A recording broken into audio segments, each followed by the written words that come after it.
আগে পয়লা বৈশাখ, রথ, পুজো টুজো সব হতো, কিন্তু এখন কমতে কমতে কমতে রথের দিনটা একটা বড় সড়ো একটা এখনো হয়। যাত্রা শিল্পীর যা আমরা জানিয়েছি, আমরা নিজেরা নিজেদের তাগিদে নিজেদের অস্তিত্বকে টিকিয়ে রাখার জন্য আমরা নিজেরা লড়াই করেছি করোনার সময়, যে আমরাও আছি, আমাদের দিকেও তাকাও, আমাদের ইন্ডাস্ট্রিটাও বাঁচুক।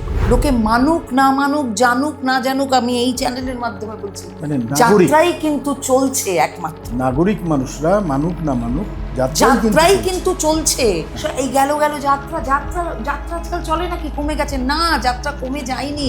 এত মাত্রায় যাত্রা হচ্ছে, আমরা অনেকেই জানি না। একটা স্ট্যাটিস্টিক্সটা আমি আপনাকে দিতে পারি।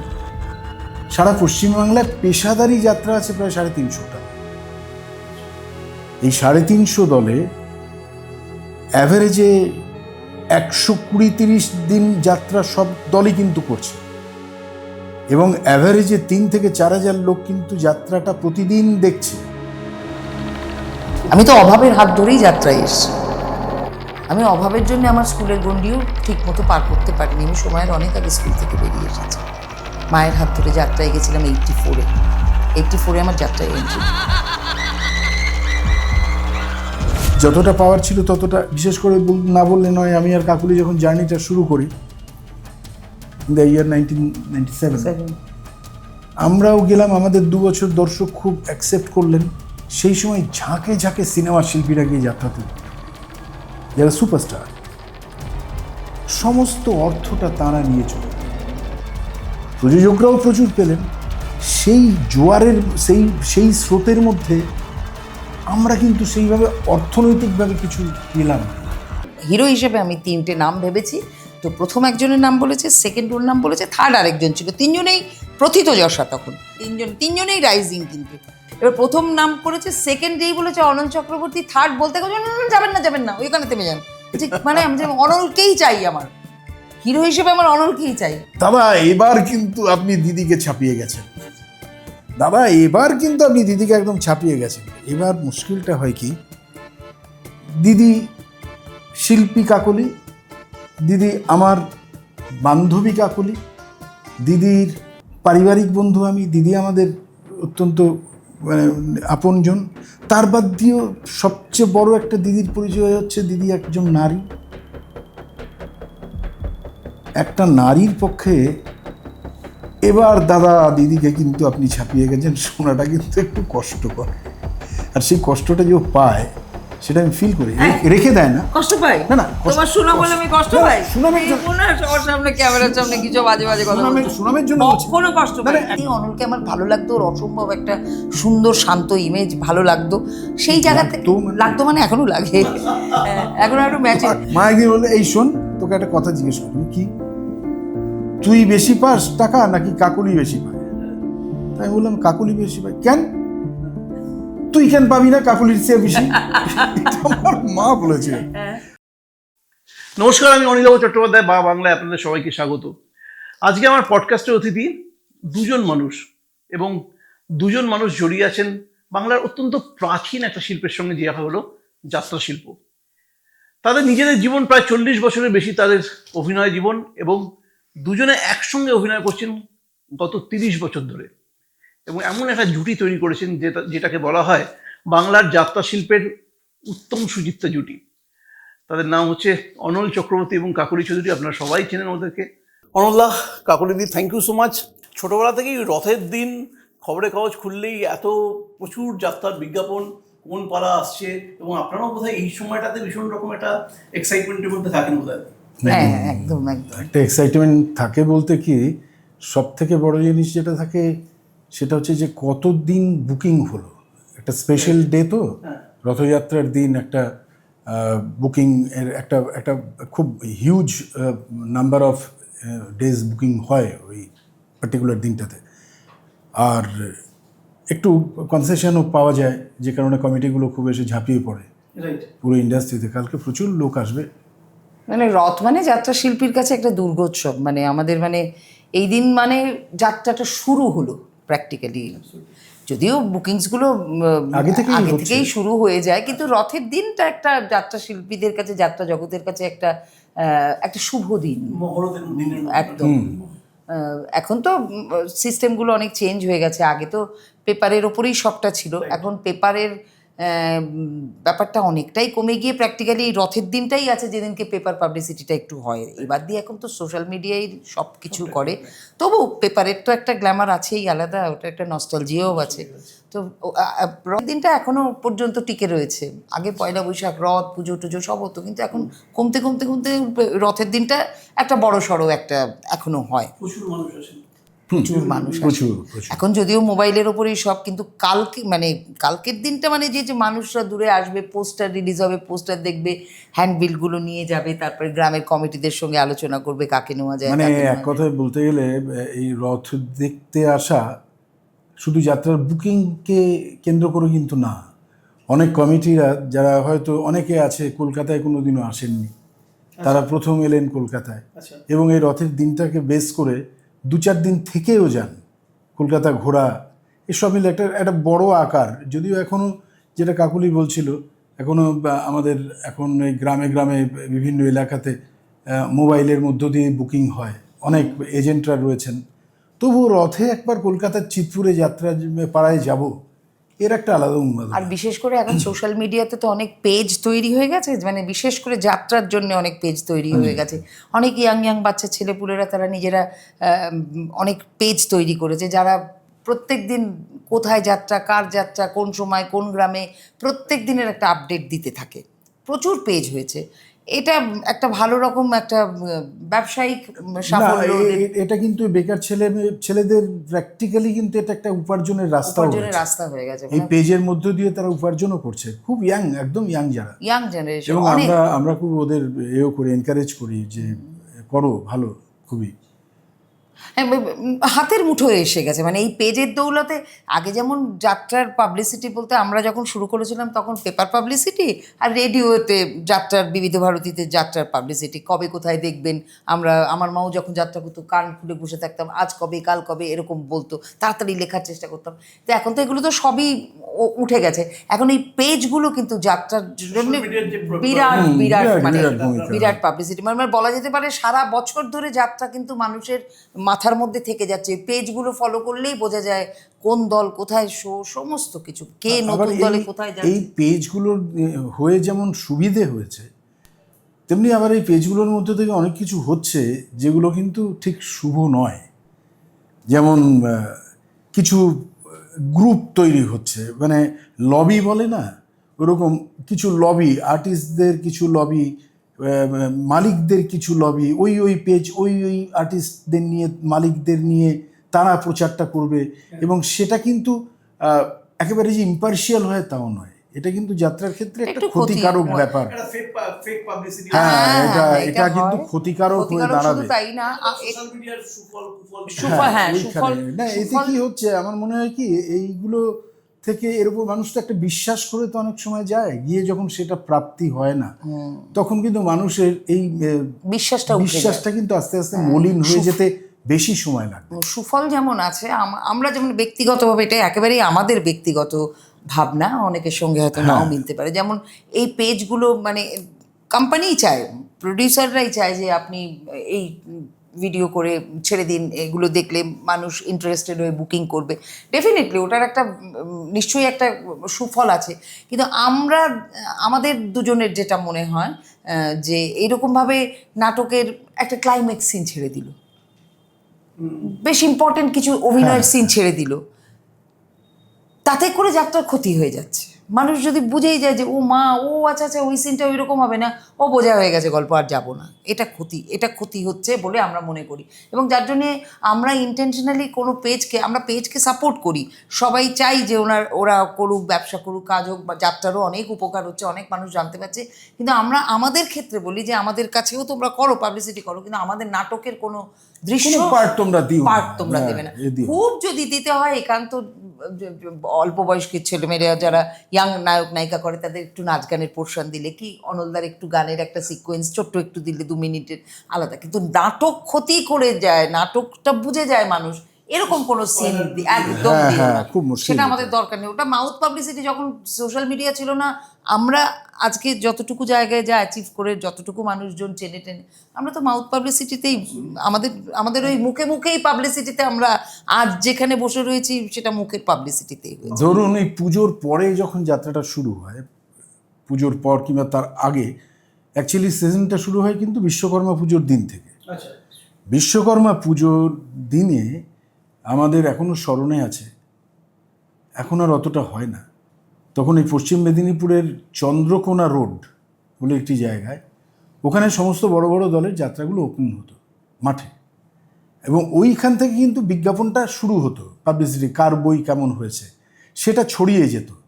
সেটা আজকাল অতটা হয় না, কিন্তু তবুও বলবো মাঠের মানুষ, মাঠের দর্শকের মুখের প্রচার, তার চেয়ে বড় প্রচার আর কিছু হয় না। একদমই তাই, একদমই তাই। মানে আজকের দিনে আমাদের ধরুন সিনেমার কথাও যদি বলি, যে কত ভালো ভালো কত হিট সিনেমা, মানে যেগুলো সিঙ্গেল স্ক্রিন ছিল, তো মানুষের মুখোমুখি মুখে মুখে মুখেই হয়েছে। হয়েছে, এক্স্যাক্টলি। যাত্রাও তাই, একদম, মানুষের ভালো লেগেছে, তার চেয়ে ভালো কিছু হয় না আর কি। ওই একটা প্রচার শুরু হবে কিভাবে হয়, যাত্রা হয়ে যাওয়ার পরের দিন সকালবেলায় চায়ের দোকানে একটা আড্ডা বসে, বাজারে একটা আড্ডা বসে, বাস ছাড়লো, ধরুন কোনো কোনো মানুষ একটা বাসে করে, ধরুন গোয়ালতোর পশ্চিম মেদিনীপুরে, ওখান থেকে কলকাতায় ডাইরেক্ট হাওড়ার বাসে আসছে, ওই বাসে উঠে যাত্রার আলোচনাটা চলছে, আবার ফেরার সময়ও যাত্রার আলোচনা চলছে। ওইভাবে বিভিন্ন স্টপেজে যারা নেমে যাচ্ছেন তারা কিন্তু ওইভাবে মোটিভেটেড হচ্ছেন, যে শুনলাম এরকম একটা প্রোডাকশন হয়েছে, এই প্রোডাকশনগুলো ভালো হয়েছে, চলো এবার তাহলে ওটা আনা যাক। এবার বিকেলে কি সন্ধ্যের পরে তাদের ক্লাবে মিটিং বসলো, মিটিং বসার পরে তারপরে তারা আলোচনা করলো, তখন সেখানে ভোটাভুটি হচ্ছে কে কোনটা কোন দল নেবে। এটা একটা ফেস্টিভ্যাল শুরু হয়ে গেল, মানে বিশ্বকর্মা পুজোর দিন থেকে আপ টু জ্যৈষ্ঠ মাস পর্যন্ত একটা all through out the year একটা একটা একটা চর্চার মধ্যে কিন্তু যাত্রা চলে গেল, এটা একটা ব্যাপার থাকে। কাকুলি তো আপনি অনেক ছোট থেকে দেখছেন, এই যে ইন্ডাস্ট্রি থেকে দেখছেন, মা ছিলেন, যাত্রার সঙ্গে ছিলেন, তো আপনার ওই ছোটবেলা দেখাটা কিরকম? মানে প্রচুর আর্টিস্ট সেই সময় বিখ্যাত, মা যখন, হ্যাঁ একদম, ওরে বাবা, 78-এ মা প্রথম যাত্রা জয়েন করেন। সেই সময় সত্যমবার অপেরায় মা জয়েন করেছিলেন। সেই সময় যারা সেখানকার সবই মায়ের সঙ্গে অভিনয় করে করে সবাই মামা মাসি। তো আজও তারা অনেকে যারা আছেন অভিনয়ও করছেন এখনও, রাজেশ ভট্টাচার্য, তখন রাজেশ মামা একদম ফুল ফ্লেজেড হিরো আর কি। তো আমরা দেখেছি শিবানী ভট্টাচার্য, সিরাজ মুখার্জি, রাজেশ ভট্টাচার্য, ললিতা চৌধুরী, গৌরী চ্যাটার্জি, কাজল চৌধুরী, আমার মা, সবাই মানে মানে সব নাম করা সব শিল্পী। আমার মায়ের ফার্স্ট ইয়ার ছিল, কিন্তু ওই মায়ের জন্যে তারা সবাই বাড়িতে আসতো। কৃষ্ণেন্দু কুণ্ডু, এ সমস্ত সব স্টার আর্টিস্ট ছিল। তা ছোটোবেলা থেকেই অনেক আর্টিস্টদের সঙ্গে এরকমভাবে মায়ের সূত্রেই পরিচয় হয়েছিল। তাদের সব মামা বলতে বলতেই আমি চিতপুরে ঢুকেছি, আজও তারা আমার মামাই রয়ে গেছেন। তো রথের দিনটা কি হতো, মানে এই কালকের দিনটা? রথের দিনের নিয়ম হচ্ছে ওই অফিসটা এখন তো আমাদের বাগবাজার যাত্রা মঞ্চে একটা অনুষ্ঠান হয়, কতগুলো টেম্পোরারি কিয়স্ক তৈরি হয়, ওখানে পোস্টারগুলো থাকে, লোকজন আসেন, শিল্পীরা সব একত্রিত হয়, তারপরে একটা সাংস্কৃতিক অনুষ্ঠান হয়, সরকারি মানুষজনরা আসেন। তো একটা একটা ফেস্টিভ সুন্দর একটা পুজো হয়, জগন্নাথের পুজো হয়। তারপর সারাদিন তারপরে ওখানে হয়ে তারপরে সব আর্টিস্টরা চিতপুরের অফিসে যায়। ওটা একটা শুভ আর কি, সবার সঙ্গে একটু সৌহার্দ্য বিনিময়, ভালো থাকবেন, ভালো হোক, সারা বছর ভালো চলুক, শিল্পীদের সঙ্গে দেখা হয় সবার সঙ্গে। মানে টোটাল মিলিয়ে একটা রথ মানে যাত্রা শিল্পীদের কাছে মানে ঘন্টা পড়ে গেল, আমার চলার দিন শুরু হয়ে গেল। রথযাত্রা মানে আমাদেরও যাত্রা শিল্পীদের যাত্রাটা শুরু হয়ে গেল আর কি। আগে কি চিতপুরেই হতো? আগে শুধু চিতপুরে হতো, এখনও চিতপুরে বিকেলের দিকে আসে সবাই, কিন্তু এখন মেন অনুষ্ঠানটা জমায়েতটা হয় প্রথম ওই হলে, তারপরে সবাই যে যার বিকেলের দিকে দুপুরে লাঞ্চ টাঞ্চের পর আস্তে আস্তে অফিসে আসে, অফিসে একটু বসে, অফিসে একটু ছবি টবি তোলা হয়, সোশ্যাল মিডিয়ার এখন তো ব্যাপার আছে, এই একটু এর অফিসে গেলাম, ওর অফিসে গেলাম, দেখা হলো, হ্যাঁ ভালো থেকো, খুব ভালো হোক, প্রযোজনা ভালো হোক, সবাই ভালো হোক, সবার ব্যবসা ভালো হোক, সবার মুখে হাসি থাকুক। বিশেষ করে আমরা সত্যি কথা বলতে করোনার 2 বছর আমরা যাত্রা শিল্পীরা যে কষ্টের মধ্যে দিন কাটিয়েছে, মানে সত্যি কথা বলতে তোমার চ্যানেলেই বলি, আমি সবসময় বলি যে যাত্রা তো একটা একটু অবহেলিত জায়গায় তো যাত্রা পড়ে আছে, এটা অস্বীকার করার কোনো জায়গা নেই। যাত্রাটা আবার কীরকম ব্যাপার, তো সেই আমি হ্যাঁ যাত্রা ফাত্রা, তো সেসব নিশ্চয়ই আমি আমার কষ্টের কথাটা বলবো, কিন্তু আমি তো দেখেছি যে করোনার সময় প্রত্যেকটা সেগমেন্টের মানুষের বাড়িতে মিডিয়া গেছে, কি করছেন, কিভাবে থাকছেন, কিভাবে ঘর পরিষ্কার করছে, কি রান্না করছে, কিভাবে সময় কাটাচ্ছে। যাত্রা শিল্পীর খোঁজ কেউ নেয়নি। যাত্রা শিল্পীর খোঁজ কেউ নেয়নি। যাত্রা শিল্পী গলায় দড়ি দিতে যাচ্ছিল, সেখানে গিয়ে আমরা থামিয়েছি। যাত্রা শিল্পী অভাবে পড়ে হোটেলের টেবিল মুছেছে, যে একটা ভালো শিল্পী সে হোটেলে টেবিল মুছেছে, রান্না করেছে। যাত্রা শিল্পীর খবর কিন্তু কেউ নেয়নি। নিয়েছে খুব দু একজন, দূরদর্শন, কলকাতা দূরদর্শন নিয়েছিল, আর কিছু অনলাইন নিউজ পোর্টাল নিয়েছিল। যাত্রা শিল্পীর যা আমরা জানিয়েছি, আমরা নিজেরা নিজেদের তাগিদে নিজেদের অস্তিত্বকে টিকিয়ে রাখার জন্য আমরা নিজেরা লড়াই করেছি করোনার সময়, যে আমরাও আছি, আমাদের দিকেও তাকাও, আমাদের ইন্ডাস্ট্রিটাও বাঁচুক। কারণ আমাদের ইন্ডাস্ট্রির সঙ্গে প্রচুর মানুষ জড়িয়ে আছে যারা যাত্রা ছাড়া কিছু পারে না করতে। আমরাই তো পারি না যাত্রা ছাড়া। একটা সময় তো এরকম হয়েছিল যে সব খুলে গেল, ট্রেন চালু হলো, বাজার খুলে গেল, সবই চালু হলো, শুধু যাত্রাটা বন্ধ ছিল। সেটা নিয়েও যাত্রার জমায়েত কিছুতেই পারমিশন দিচ্ছিল না, তাই নিয়ে আমরা অনেক লড়াই করেছি। আমরা আন্দোলনের পথে যাব বলে সিদ্ধান্ত নিয়েছিলাম। তৎকালীন সরকার তখন এই বিষয়টার উপরে তারপর আলোকপাত করেন, তারপরে আস্তে আস্তে ব্যাপারটা একটা জায়গায় যায়। মানে এই যে আমি একটা জিনিস খুব আমার লাগে, আজকে প্রায় 700 বছরের পুরনো একটা শিল্প, তার সঙ্গে জড়িয়ে আছে প্রচুর মানুষ প্রত্যক্ষ পরোক্ষভাবে, কিন্তু এদের নিয়ে কোনো লেখা হয় না, সেইভাবে কিন্তু প্রচার নেই। আমরাই আমাদের প্রচারক, আমরাই আমাদের সমালোচক। আমার প্রথম যাত্রায় আসার পরে তখনও দেখেছি যে কিছু কিছু পত্রপত্রিকাতে উইকলি একটা যাত্রা নিয়ে রিভিউ বেরোতো, তাই নিয়ে সমালোচনা হতো। তাতে কোনো কোনো পত্রপত্রিকা নেগেটিভ সমালোচনাও করেছেন, তবুও তো হতো, একটা চর্চা হতো, কিন্তু সেটা না আস্তে আস্তে দুর্ভাগ্য হচ্ছে যে মানে আমরা উঠে গেল। মিডিয়া বলুন বা বলুন আমাদের সংস্কৃতি জগৎ বলুন, আমরা কলকাতার বাইরে আর বাংলাটাকে নিয়ে ভাবিনি। শুধু তাই না, মানে যাত্রা একদম। কিন্তু সেই অর্থে দেখতে গেলে কিন্তু শুধুমাত্র লোকে মানুক না মানুক, জানুক না জানুক, আমি এই চ্যানেলের মাধ্যমে বলছি, মানে যাত্রাই কিন্তু চলছে একমাত্র। নাগরিক মানুষরা মানুক না মানুক, যাত্রাই কিন্তু চলছে একমাত্র বিনোদনের জগতে এই মুহূর্তে, আজ এই মুহূর্তে যাত্রাই কিন্তু সব থেকে বেশি আজকে সচল। আমি আপনাকে একটা অথচ স্ট্যাটিস্টিক্স দিতে যাত্রা পারি। কিন্তু এই গেল যাত্রা আজকাল চলে নাকি, কমে গেছে? না, যাত্রা কমে যায়নি। যাত্রা প্রতিদিন হচ্ছে, প্রতিদিন যাত্রার দল বাড়ছে, প্রতিদিন ইয়াং জেনারেশনের প্রচুর ছেলে মেয়ে কাজ করতে আসছে। যেটা বলার সেটা হচ্ছে যে এত মাত্রায় যাত্রা হচ্ছে, আমরা অনেকেই জানি না। একটা স্ট্যাটিস্টিক্সটা আমি আপনাকে দিতে পারি। সারা পশ্চিমবাংলায় পেশাদারি যাত্রা আছে প্রায় 350টা দল। এই 350 দলে অ্যাভারেজে 120-30 দিন যাত্রা সব দলই কিন্তু করছে, এবং অ্যাভারেজে 3 থেকে 4 হাজার লোক কিন্তু যাত্রাটা প্রতিদিন দেখছে। এবার এটাকে টোটাল হিসেব করে দেখুন তো যাত্রার ভিউয়ার্স কত। আপনি ছেড়ে দিন এই যে প্রত্যক্ষ সামনে গিয়ে দেখা, একটা লাইভ প্রোডাকশন দেখার যেমন উন্মাদনা প্রচুর, তেমনি বিভিন্ন চ্যানেলে যে যাত্রাগুলো বেরোয়, রিলিজ হয়, তার ভিউয়ার দেখবেন। তাহলে কোনো দিক থেকে কিন্তু পিছিয়ে নেই। আমি কদিন আগে দেখছিলাম, আমি মিস ক্যালকাটা, হ্যাঁ, তো হ্যাঁ, সবচেয়ে বেশি ভিউয়ার। আজ ওটার রেকর্ড কেউ ছাপাতে পারেনি। আমি সেটার জন্য বলছি না, সবাই যাত্রাই কিন্তু হচ্ছে, দেখছে, কিন্তু তার প্রচারটা নেই। এই প্রচারটা হলে এটা একটা কত টাকার একটা রোলিং সারা বছর, এটা বলতে একদম মানে প্রচুর টাকার একটা। আমি আগামীকালকে রথের দিনই আমাদের কত ট্রানজাকশন হবে সারা মার্কেটে আপনি ধারণা করতে পারবেন না। শুধু চিতপুরের দল আমরা মোটামুটি ধরুন অলরেডি। অগ্রগামীর ক্ষেত্রে আমরা তো গত বছর নিয়ে নেমেছিলাম প্রায় 80 দিন প্রায়। যাত্রা কি হবে না হবে, কি হবে কেউ জানে না, কিন্তু on behalf of good faith এত বছরের আমাদের 30 বছরের জার্নির উপরে মানুষ বিশ্বাস করে যে ওনাদেরটা কিছু একটা হবে, ওটা ভালো হবে, এই বিশ্বাস, এই প্রত্যয় নিয়ে কিন্তু বুকিংসগুলো করেন। সেই করেন বলেই আমাদের এত বেশি দায়বদ্ধতা। এবং আমরা কিছু Ultimately কতদিন করলেন ওটা? 167।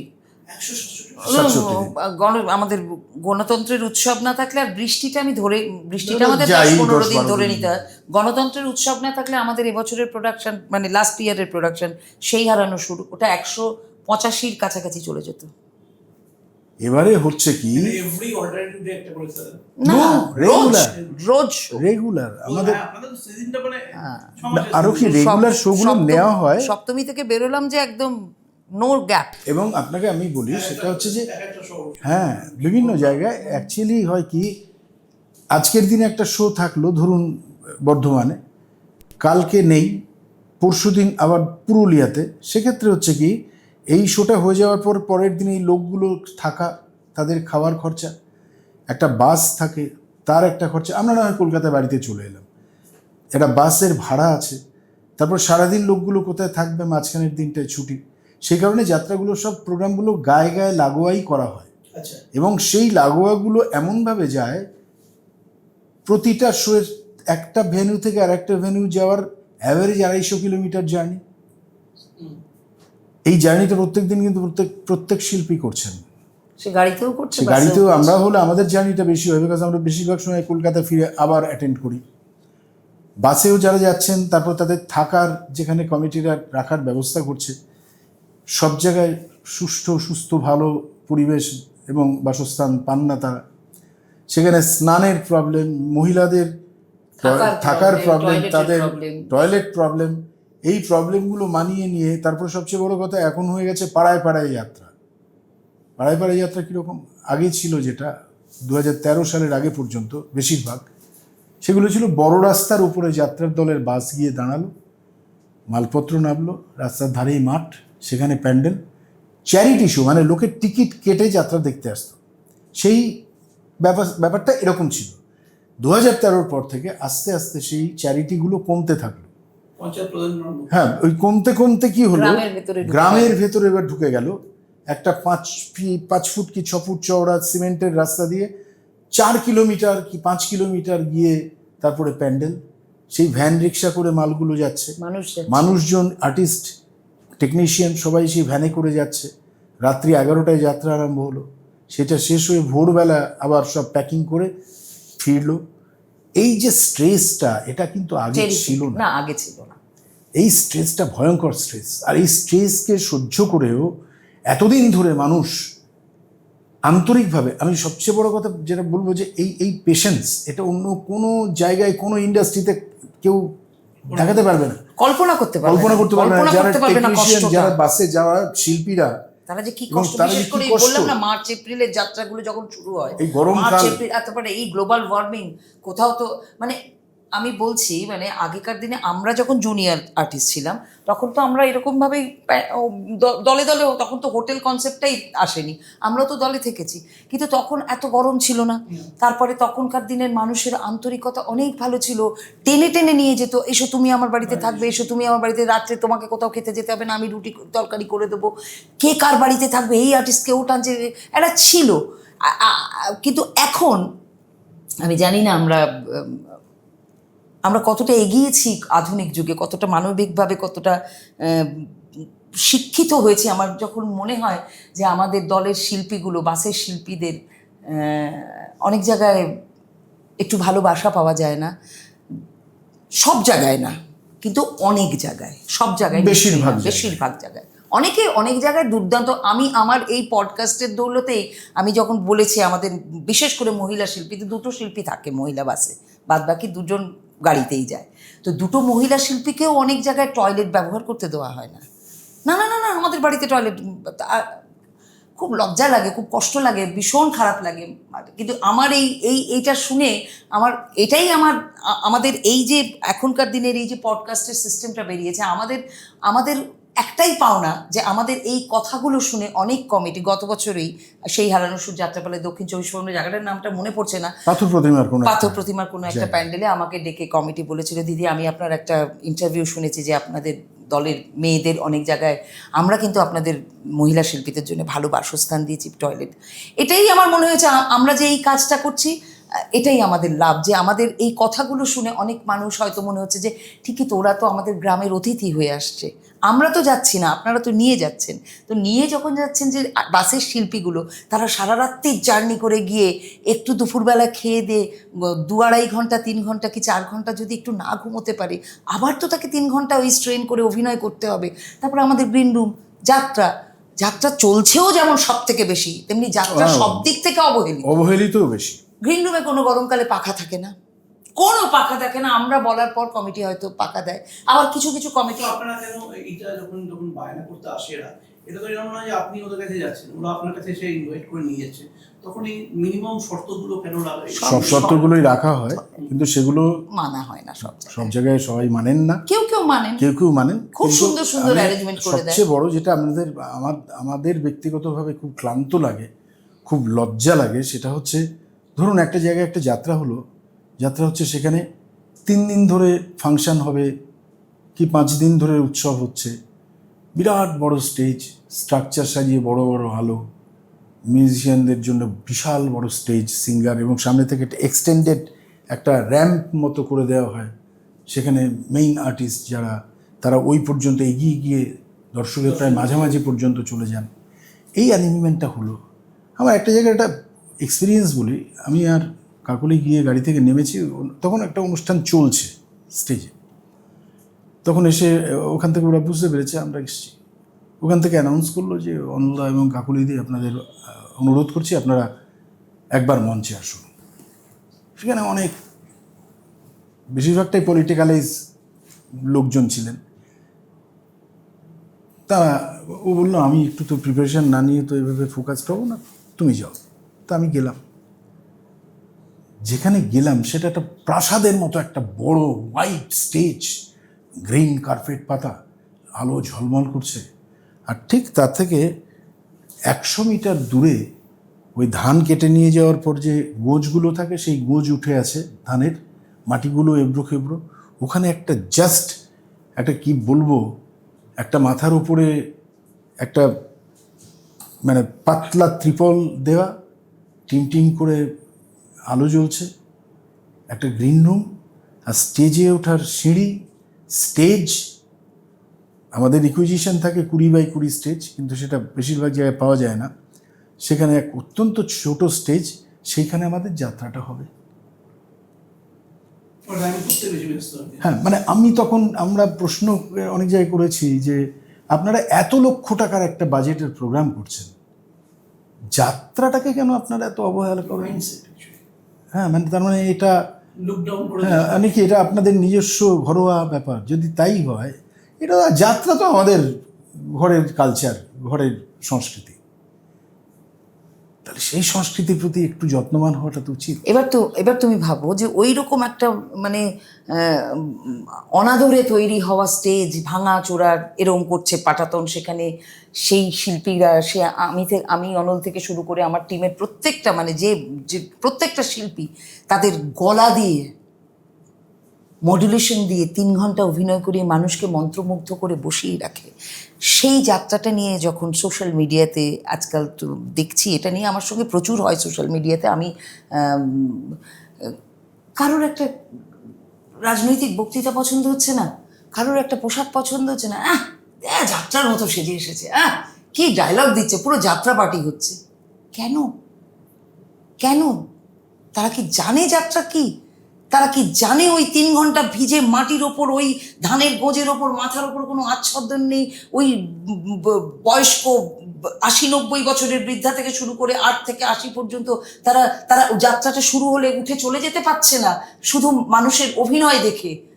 তাহলে সেটাকে না জেনে না বুঝে কোনো কিছু একটা খারাপ হয়েছে সেটা বোঝানোর জন্য যাত্রা শব্দটা ব্যবহার হচ্ছে কেন? অনেকে বলতে পারে না ওটা একটা লব্জ, নাটকও তো বলছেন, যে যারা বলছে নাটকের লোক তারা দায়িত্ব নেবেন, আমি তো যাত্রা করি, আমার গায়ে লাগছে।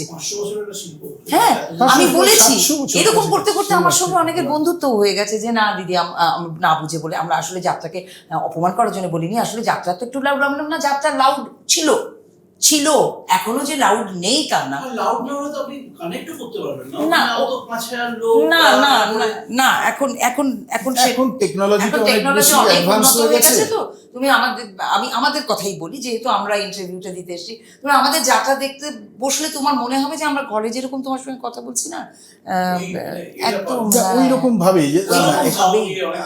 চিৎকারটা আগে দরকার হতো আগে, তার কারণ আগে অনেক লোক হতো, অনেক লোক হতো। 10,000 12,000 লোকের পেছন থেকে যে শুনছে তাকে শোনাতে গেলে একটু উচ্চ গ্রামে কথা বলা আর মানে ফিজিক্যাল মুভমেন্ট গুলো কিন্তু ভীষণ অপরিহার্য একটু ছিল। হতে ব্যাপারটা হচ্ছে সাউন্ড টেকনোলজিটা তো আজকের মতো এত আধুনিক ছিল না। Systemটা ছিল আর না। তারপরে এখন হয়েছে কি, আমি তোমাকে বলছি, এখন তো এই ফ্রি যাত্রার কালচারটা যেহেতু এসে গেছে, যে মানে মানুষ আমাদের ফ্রিতে দেখছে। পাড়ায় পাড়ায়। পাড়ায় যাত্রা, যেটা এবার পাড়ার যাত্রায় খুব, আমি বেশি করে বলছি, খুব বেশি লোক হলে 3,000 4,000 লোক, 4,000ও হয় না, আমি কথার কথা বলছি, হয়তো কোনো কোনো জায়গায় 5,000ও হয়, তার পেছনে যে দাঁড়িয়ে আছে সে তো আমাদের সে এক্সপ্রেশন দেখছে, আমাদের দেখতে পাচ্ছে তো এখন। আগে তো দেখতে পেত না। সিনেমার মতো দেখতে সেই পাচ্ছি। কারণে যখন এক্সপ্রেশনটাও অভিনয়ের কথাটা বলছে, তখন এই আমাকে তো দুটো কমাতেই মিলিয়ে হবে। তখন আমরা মিশেলটা দিতে পারছি। আমরা মিশেলটা দিতে পারছি, আমরা ক্যামেরার মতো অ্যাক্টিং করার চেষ্টা করছি।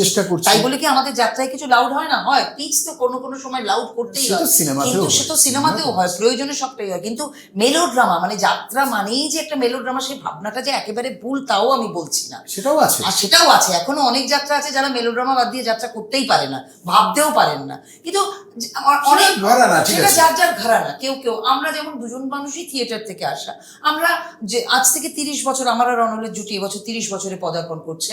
তো এই 30 বছর ধরে আমরা যে একসঙ্গে পথ চলাটা শুরু করেছি, তার আগে অনল 10-11 বছর একা কাজ করেছে, আমিও তাই করেছি। তো আমাদের মোটামুটি দুজনেরই, আমার 43 ও 44 বছর বয়স, মানে যাত্রায় আমরা অভিনয় করছি।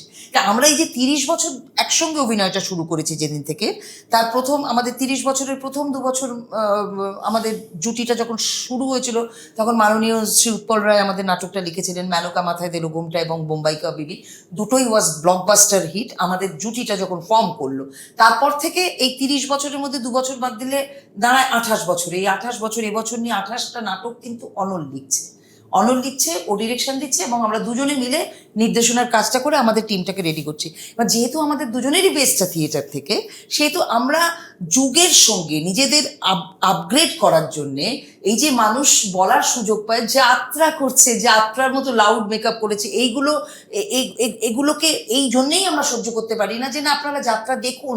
শুধু আমাদের না, অনেক যাত্রা আর্টিস্ট আছে যারা আধুনিক অনেক অনেক অনেক থিয়েট্রিক্যাল করছে, মানে হাতের মুঠোয় পৃথিবী, ওয়েব সিরিজ দেখছে, হলিউড দেখছে, বলিউড দেখছে, টলিউড দেখছে। সেখানে আমি কেন যাত্রার সেই, উইথ ডিউ রেসপেক্ট বলছি, কেন সেই পুরোনো জায়গাটাকে ধরে রাখবো? তাহলে আমি তো এগোতে পারছি না, না। একটা জায়গায় আমার মনে হয় কাকুলি, যেটা কথাটা, সেটা হচ্ছে কি, যাত্রাটা ধরো আমি তোমাকে বলছি,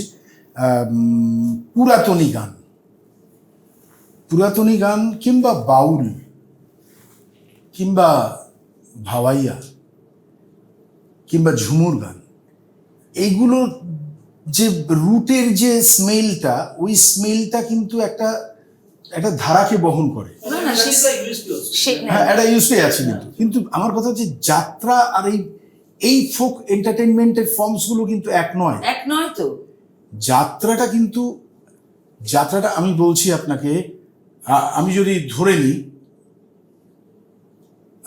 নিই আজ থেকে 50 বছর আগের যাত্রা, যেটা একটু আগে আপনার সঙ্গে আমার কথা হচ্ছিল, ঐতিহাসিক যাত্রা, ওই ঐতিহাসিক যাত্রার যে প্যাটার্ন অফ অ্যাক্টিং, সেটা কিন্তু আজকে ওই সময়টা নিয়ে যদি কিছু করা যায়, তখন কিন্তু দরকার হবে, এটা হতেই হবে। আজকে সিরাজ কিংবা ঔরঙ্গজেব যখন কথা বলবেন, তার স্টাইল আর আজকের দিনের স্টাইল তো এক হবে না। তখন একটু আমাদের কিন্তু ওই এসেন্সটা বার করার প্রয়োজন আছে।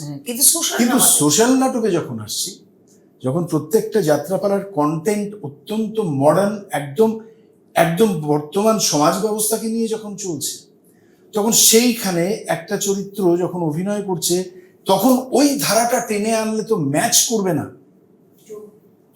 ঠিক আছে, আমি যে স্ক্রিপ্ট লিখি, আমি যখন থেকে স্ক্রিপ্ট লিখেছি তখন থেকে কিন্তু আমার একটাই মোটিভ ছিল, আমি স্বাভাবিক কথায় আমি সংলাপ লিখব, আমি কোনো সংলাপ লিখব না।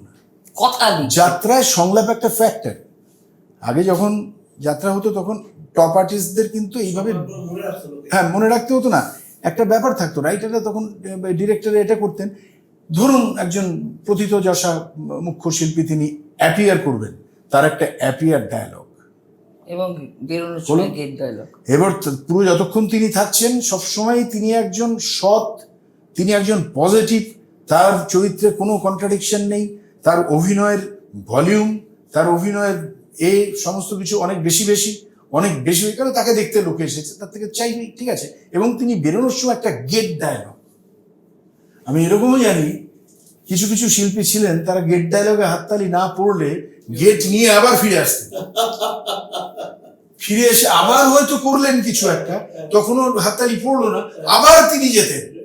যাওয়ার পরে লাস্টে লোকেরা, তখন দর্শকরা বলছে যার জন্য উনি বারবার ফিরছেন, চলো একটা হাততালি দিয়ে আসি। সেটা তো আজকে হবে না, না একদম না। ওগুলো তো মজার সাইড। যেমন আমি আপনাকে বলছি, আজকাল গ্রামেগঞ্জের যাত্রার প্রসার কতটা হয়েছে। পশ্চিমবাংলায় এমন কোনো গ্রাম নেই যেখানে অ্যামেচার যাত্রার কোনো গ্রুপ নেই, প্রচুর আছে, প্রচুর। এবং আপনি ধারণা করতে পারবেন না, যাত্রায় অ্যামেচার যাত্রায় এমন এমন শিল্পী আছেন, তাদের কিন্তু কোনো অংশে পেশাদারি যাত্রা, শিক্ষিত যাত্রা শিল্পীর চেয়ে কিন্তু কোনো অংশে তারা কম নন। আমি তাদের সঙ্গে কথাও বলেছি, তোমরা কেন তাহলে পেশাদার আসছে? না, আসবো কি, চাকরি করি, ব্যবসা করি, বাড়িতে বউ বাচ্চা আছে, সংসার আছে। কিন্তু দারুণ অভিনয় করে, কিন্তু খুব ভালো অভিনয় করে, ভালো গান এবং গায়, সারা বছরে প্রচুর শো করে, ছোটবেলা থেকে এরকম লোকজনদের দেখি প্রচুর শো করে ওরা। এবং আমি এরকম জিজ্ঞেস করছি, নিয়ে তো কলেজ স্ট্রিট বা কোনো জায়গা থেকে হ্যাঁ, হ্যাঁ, এখনো তাই করে। যাত্রা করতে হবে, সবাই মিলে জড়ো হয়ে গিয়ে এখনো তাই করে। এখনো তাই করে ওরা। ওদের আমি জিজ্ঞেস করেছি, তোমাদের প্রোডাকশন কস্ট কত? খুব ভালো গ্রুপ বলে, আমাদের এই 40 থেকে 50,000 টাকা প্রোডাকশন কস্ট। আচ্ছা, আর যেখানে যাও সেখানে ওরা কত দেয়? ওরা অত তো আর দেয় না, একটু কম দেয়। তাহলে বাকিটা আমাদের পকেট থেকে, আমরা তো চাকরি করি, চাকরি করে, ওই শখ মেটানোর জন্য যাওয়া। হ্যাঁ। এবং চর্চাটা, সেই যাত্রার চর্চাটা আছে, কিন্তু মানে আমাদের আমি কোনো- প্রফেশনাল যাত্রার মধ্যে একটা প্রোডাকশনকে রেডি করে নেয়, করে কিন্তু ওরা কর শো করে, মানে সারা সিজনে একটা 25-30টা শো করে, 30টার বেশি তারও করে, বেশি 50-60টা করে ওরা, মানে ভালো শো করে। এবং এই অ্যামেচার শিল্পীরা কিন্তু যাত্রা ব্যাপারটাকে, প্রফেশনাল যাত্রা তো ধরো পুজো থেকে শুরু হয়, জ্যৈষ্ঠ মাসের মধ্যে শেষ হয়ে যায়, কিন্তু ওভারঅল কিন্তু সারা বছর অ্যামেচারের শিল্পীরা কিন্তু যাত্রা কালচারটাকে গ্রামে বাঁচিয়ে এবং রেখেছে। এটার সঙ্গে, এর সঙ্গে অর্থনৈতিকভাবে এবং পেশাগতভাবে কারা যুক্ত? যারা মহিলা শিল্পীরা, প্রচুর অ্যামেচার মহিলা শিল্পী আছেন, তারা কিন্তু আমাদের থেকেও বেশি শো করে। 167 দিন আমরা লাস্ট ইয়ারে করেছি, আমাদের থেকে 200 দিন করার মতো মহিলা শিল্পীও কিন্তু আছে। তারা ওই অ্যামেচার ক্লাবে করেন, প্রত্যেকেতে তাদের যাত্রার এই রথযাত্রা অফিস ক্লাবে করে। তাদের যাত্রা যদি এখন রথযাত্রায় আপনি তাদের খাতা দেখেন, দেখবেন তাদের খাতাও কিন্তু 50-60 দিন কিন্তু ভরে গেছে বুকিং। তাহলে চর্চাটা রয়েছে। আচ্ছা, যারা ড্রেস কোম্পানি, যারা মিউজিশিয়ান, সাউন্ডম্যান, তারপরে যারা মেকআপ করেন, এই টোটাল একটা সেগমেন্ট কিন্তু তারা এই অ্যামেচার যাত্রা শিল্পীর সঙ্গে বছরের পর বছর ধরে জড়িত। মিউজিকটা চেঞ্জ হয়েছে নাকি? এখন আর বেশি আগে ক্লারিনেট না আছে, না, কিন্তু আছে। এখন আরো আধুনিক, ঢুকেছে, হ্যাঁ। এখন সিনথেসাইজার আছে, হ্যান্সনি ঢুকেছে, হ্যান্সনি আছে, অক্টোপ্যাড আছে, আরো বোধহয় কিছু কিছু আছে, আমরা হয়তো কিছু, সবটা নাম জানি না। তারপর কিছু লাইভ মিউজিক, ওখানে রেকর্ডেড মিউজিক, সেগুলোকে ল্যাপটপ দিয়ে অনেক আছে, সেগুলোকে ইউজ করা হয়। ওগুলো হচ্ছে গুলো ইউজ সবচেয়ে বড় কথা যেটা, অনেক আধুনিক হয়ে গেছে। ওই যে আপনার যেটা ছিল না, ক্ল্যারিনেট, কর্নেটের যার কথা বললেন আপনি, ওগুলো আমি একটা দেখলাম আমার 44 বছরের যাত্রার অভিজ্ঞতায়। সেটা হচ্ছে, আমি যখন যাত্রা এসেছিলাম তখন ওইগুলো সব ছিল, কিন্তু ট্রাম্পেট ছিল, একটা অ্যালথ্রনও আমি দেখেছি, তার সঙ্গে হারমোনিয়াম দেখেছি, এরকম বড়, এত বড় হারমোনিয়াম, 4 অক্টেভের হারমোনিয়াম, বড় সলিড, মানে তোলা খুব মুশকিল, কাঠের। সেই হারমোনিয়াম একটা মেইন লিড, আর তার সঙ্গে যেগুলো অ্যাকম্পানিস্ট তারা ছিলেন ঢোল, বাঁশি ছিল, ঢোল, ভায়োলিন তারপরে ছিল। আপনার তবলা, তারপরে মানে ভায়োলিন পরে, বাঁশি, ফ্লুট যেটাকে বলা হয়, বাঁশের বাঁশি, হ্যাঁ এটা হতো, বেশি হতো। আচ্ছা, ক্ল্যারিনেট, কর্নেট, এগুলো আমি দেখেছি। তারপরে এগুলো আস্তে আস্তে অফ হলো, তার কারণ সিনথেসাইজারের মধ্যেই তো না, সেটা সিনথেসাইজার আসার কারণের চেয়েও আরেকটা বড় কারণ, যেটা আমি সার্চ করে দেখেছি, যিনি কর্নেট বাজাতেন তার ছেলে কিন্তু আর কর্নেটটা শেখেননি। যিনি ক্ল্যারিনেট বাজাতেন যাত্রায়, তার ছেলে কিন্তু আর ক্ল্যারিনেট বাজাননি, তিনি তখন হয়তো সিনথেসাইজার বাজাচ্ছেন। মানে আধুনিকতার সঙ্গে সঙ্গে মিউজিকের যে এগুলো, আইটেমস গুলো, মিউজিক্যাল ইনস্ট্রুমেন্টস গুলো, ওগুলো আস্তে আস্তে অবলুপ্ত হলো। যেমন ধরুন ভায়োলিন এলো যখন, আমি প্রথম দেখেছি ভায়োলিন সোলো বাজাতে, মানে শুধু ভায়োলিন একা একজন বাজাচ্ছেন সামনে মাউথপিসটা দিয়ে।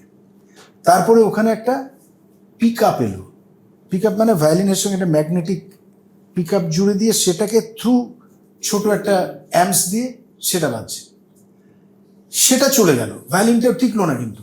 তারপরে এলো স্প্যানিশ গিটার, স্প্যানিশ গিটার এলো, প্রথমে এলো উডেন, তারপরে হলো অ্যাকোয়াস্টিক, সেইগুলোকে উইথ মানে প্রপারলি যে ইকুইপমেন্টসগুলো দরকার তার সঙ্গে তার অ্যাম্পস অ্যান্ড তার ট্রেবল বাস এইগুলো ব্যালেন্সিং এগুলো সব এলো। প্যারালালি মাইকে কি এলো, ওই ক্যাচার ওপরে ছিল একটা গোল মতো, বহু যুগ আগে। ওই ক্যাচারের পরে মাইক্রোফোন এলো, মাইক্রোফোনে তখন শুধু মাইকের মেশিন দিয়ে অপারেট করা হতো। পরে এলো না, তারপরে এলো আপনার মিক্সচার মেশিন, এবং তাতে আপনার 13টা 14টা করে চ্যানেল আছে, সেইগুলোকে দিয়ে মাইকগুলোকে থ্রু মিক্সচার সেগুলোকে কিন্তু হর্নে কিংবা বক্সে কোয়ালিটি হয়ে যায়। এখন যেটা হয়েছে, এখন আপনি বলতে পারি এমনি একটা গান শুনলে যেরকম লাগবে, সেই গানটা আমরা যখন স্টেজে গাই সেটা যে আউটপুট থেকে যখন সেটা রেকর্ডেড হয়ে বেরিয়ে আসে, সেগুলো শুনলে নিজেরই মনে হবে না আমি গিয়েছি, এতটা আধুনিক হয়েছে। তাহলে সব দিকটাই আধুনিক হচ্ছে, অভিনয়টা হবে। ল্যাপেল তো বহু যুগ আগেই এসে আমাদের সিনেমা আর্টিস্টরাই যারা অভিনয় করেছেন তারা প্রত্যেকেই ল্যাপেল নিয়ে অভিনয় করে, আমরা কিন্তু পারিনি বলতে আমাদের ঠিক স্কুলিং এর জন্য ল্যাপেলের প্রবলেমটা একটা, সেটা হচ্ছে ল্যাপেলগুলো যে দরের ল্যাপেল থাকতো সেটা সেই কোয়ালিটি, সেগুলো দিয়ে না, quality। ধরুন আপনি কথা বলছি এই ল্যাপেল তো যাত্রা প্যান্ডেলে নিয়ে যাওয়া সম্ভব না, সেখানে একটা ল্যাপেল দিয়েছিল আমাদের, আমরা একবার ট্রাই করেছি। এইখানটা দিয়ে কি বলছো তুমি, আমি মুখটা আমি না হেডসেট না, এই আপনার এইগুলোই কি বললে তুমি, এই যেই বললাম সঙ্গে সঙ্গে মুখটা যে এখান থেকে সরে গেল, ড্রপ করে গেল, আর শুনতে পাচ্ছে না। না আমাদের আমরা যেটা প্রথম ট্রাই করলাম সেখানে এখানে ল্যাপেল কোমরে বেঁধে এইখানটায় জিনিসটা যে এখানে একটা প্রথম তিন দিন শো করে আমরা ওটাও অফ করেছি, আমরা 3 দিন শো করে অফ করে দিলাম, ওটা তো অফ করেছি। যে মুহূর্তে মাইক ঘুরছে লোক উড়ে যায়। কিন্তু এবছর মানে লাস্ট ইয়ার আমরা যেটা করেছি সেটা হচ্ছে আমাদের 14খানার মতো মাইক্রোফোন থাকে, শিওর মাইক্রোফোন, তার মধ্যে 11টা ছিল আমাদের যে টেকনিশিয়ান ছিল, মানে মাইকের সাউন্ডের যে ইঞ্জিনিয়ার ছিল, ও খুব খুঁতখুঁতে, ও সবসময় ভালো ভালো ইনভেন্ট করতে থাকে কি করলে ভালো হবে সাউন্ড। ও কিন্তু এবছর ওই একদম ওই ছোট্ট কতগুলো টাই মাইক যেগুলো গ্রুপ থিয়েটারে অভিনয় হয়, ও কিন্তু করেছে, আমাদের 3খানা ওই মাইক দিয়েছিল, এবং তার কোয়ালিটিও অসম্ভব ভালো, হিস করে কথা শোনানো যায়। কিন্তু ওটার একটাই প্রবলেম হচ্ছে, আমাদের তো খোলা মাঠে যাত্রা করতে হয়, আমাদের যে মাইক্রোফোনগুলো সেগুলো স্টিকের সঙ্গে থাকে বলে শক্ত থাকে, কিন্তু ওটা এত হালকা, যেই ঝড় হয় ওটা এত দোলে, সে মানে সামান্য হাওয়াতে তারপর সব থেকে বড় কথা বৃষ্টি পড়লে সঙ্গে অত কস্টলি মাইক, তো বৃষ্টি পড়লেই ওর মধ্যে জল যেই পড়ে গেল, আমাদের তো সেরকম চোখের সামনে ঝড় হয়েছে, 7 নম্বর সিন চলছে, ঝড় হচ্ছে, চলো ঝড় হচ্ছে, ওটা করতে করতে চোখের সামনে দাম করে প্যান্ডেলটা পড়ে গেল, পুরো স্ট্রাকচারটা পড়ে গেল। তখন সে এক দৃশ্য, ঝড় মানে তখন মিউজিশিয়ানরা তাদের যিনি আমাদের সাজঘরের যে ছেলেরা, তারা মালপত্র গোছাচ্ছে, পোশাক, যাদের ছাড়া আমাদের একটা মুহূর্ত চলে না, যারা ছাড়া আমাদের চলবেই না যাত্রার জগৎটাই বন্ধ হয়ে যাবে যদি তারা না থাকে, তাদের কষ্ট যদি কেউ চোখে দেখে তাহলে মানে অবর্ণনীয় কষ্ট। ওই কাদা, ওই মাটি, ওই ঝড় বৃষ্টি, ট্রাঙ্ক টানছে, মাইক খুলছে, তারপরে আবার সবাই যখন আমরা সেফ জায়গায় একটু স্কুল বাড়িতে গিয়ে দাঁড়ালাম, ঝড় টড় থামলো, আস্তে আস্তে আর্টিস্টরা স্কুল বাড়িতে, যারা বাসের শিল্পী তারা চলে গেল, যার বেডিং টেডিং দিয়ে দিল, এখন ঝড় হয়েছে, বৃষ্টি হয়েছে, অনেক সময় লাগবে, তারপরে কখন ভ্যান আসবে সেই মাথায় করে ওই ট্রাঙ্ক তুলে কাদার মধ্যে ওই ট্রাঙ্কগুলো তোলা, তার মধ্যে সাপ খোপের ভয় তো থাকেই গ্রামে গঞ্জে, ও সব পরোয়া করে না, ওরা কিন্তু পাগলের মতো যাত্রাটাকে ভালোবেসেই কাজটা করে।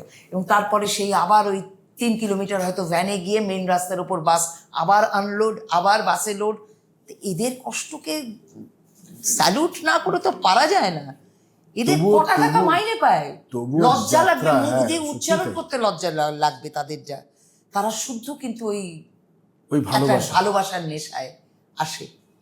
তো তখন সেই কষ্টটাকে না বুঝে যখন কিছু মানুষ ও যাত্রায় তারা অভিনয় না করতে পারে, যাত্রার সঙ্গে তো তারা যুক্ত, তখন সেই যাত্রাকে যারা না বুঝে উল্টোপাল্টা কথা বলে না, ওটা আমি যাত্রা শিল্পী হিসেবে নিতে পারি না। আমি প্রতিবাদ করি।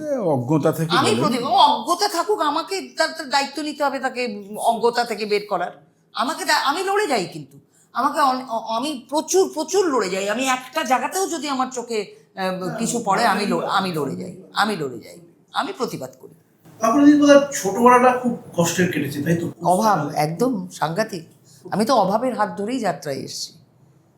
আমি অভাবের জন্য আমার স্কুলের গণ্ডিও ঠিক মতো পার করতে পারিনি। আমি সময়ের অনেক আগে স্কুল থেকে বেরিয়ে এসেছি।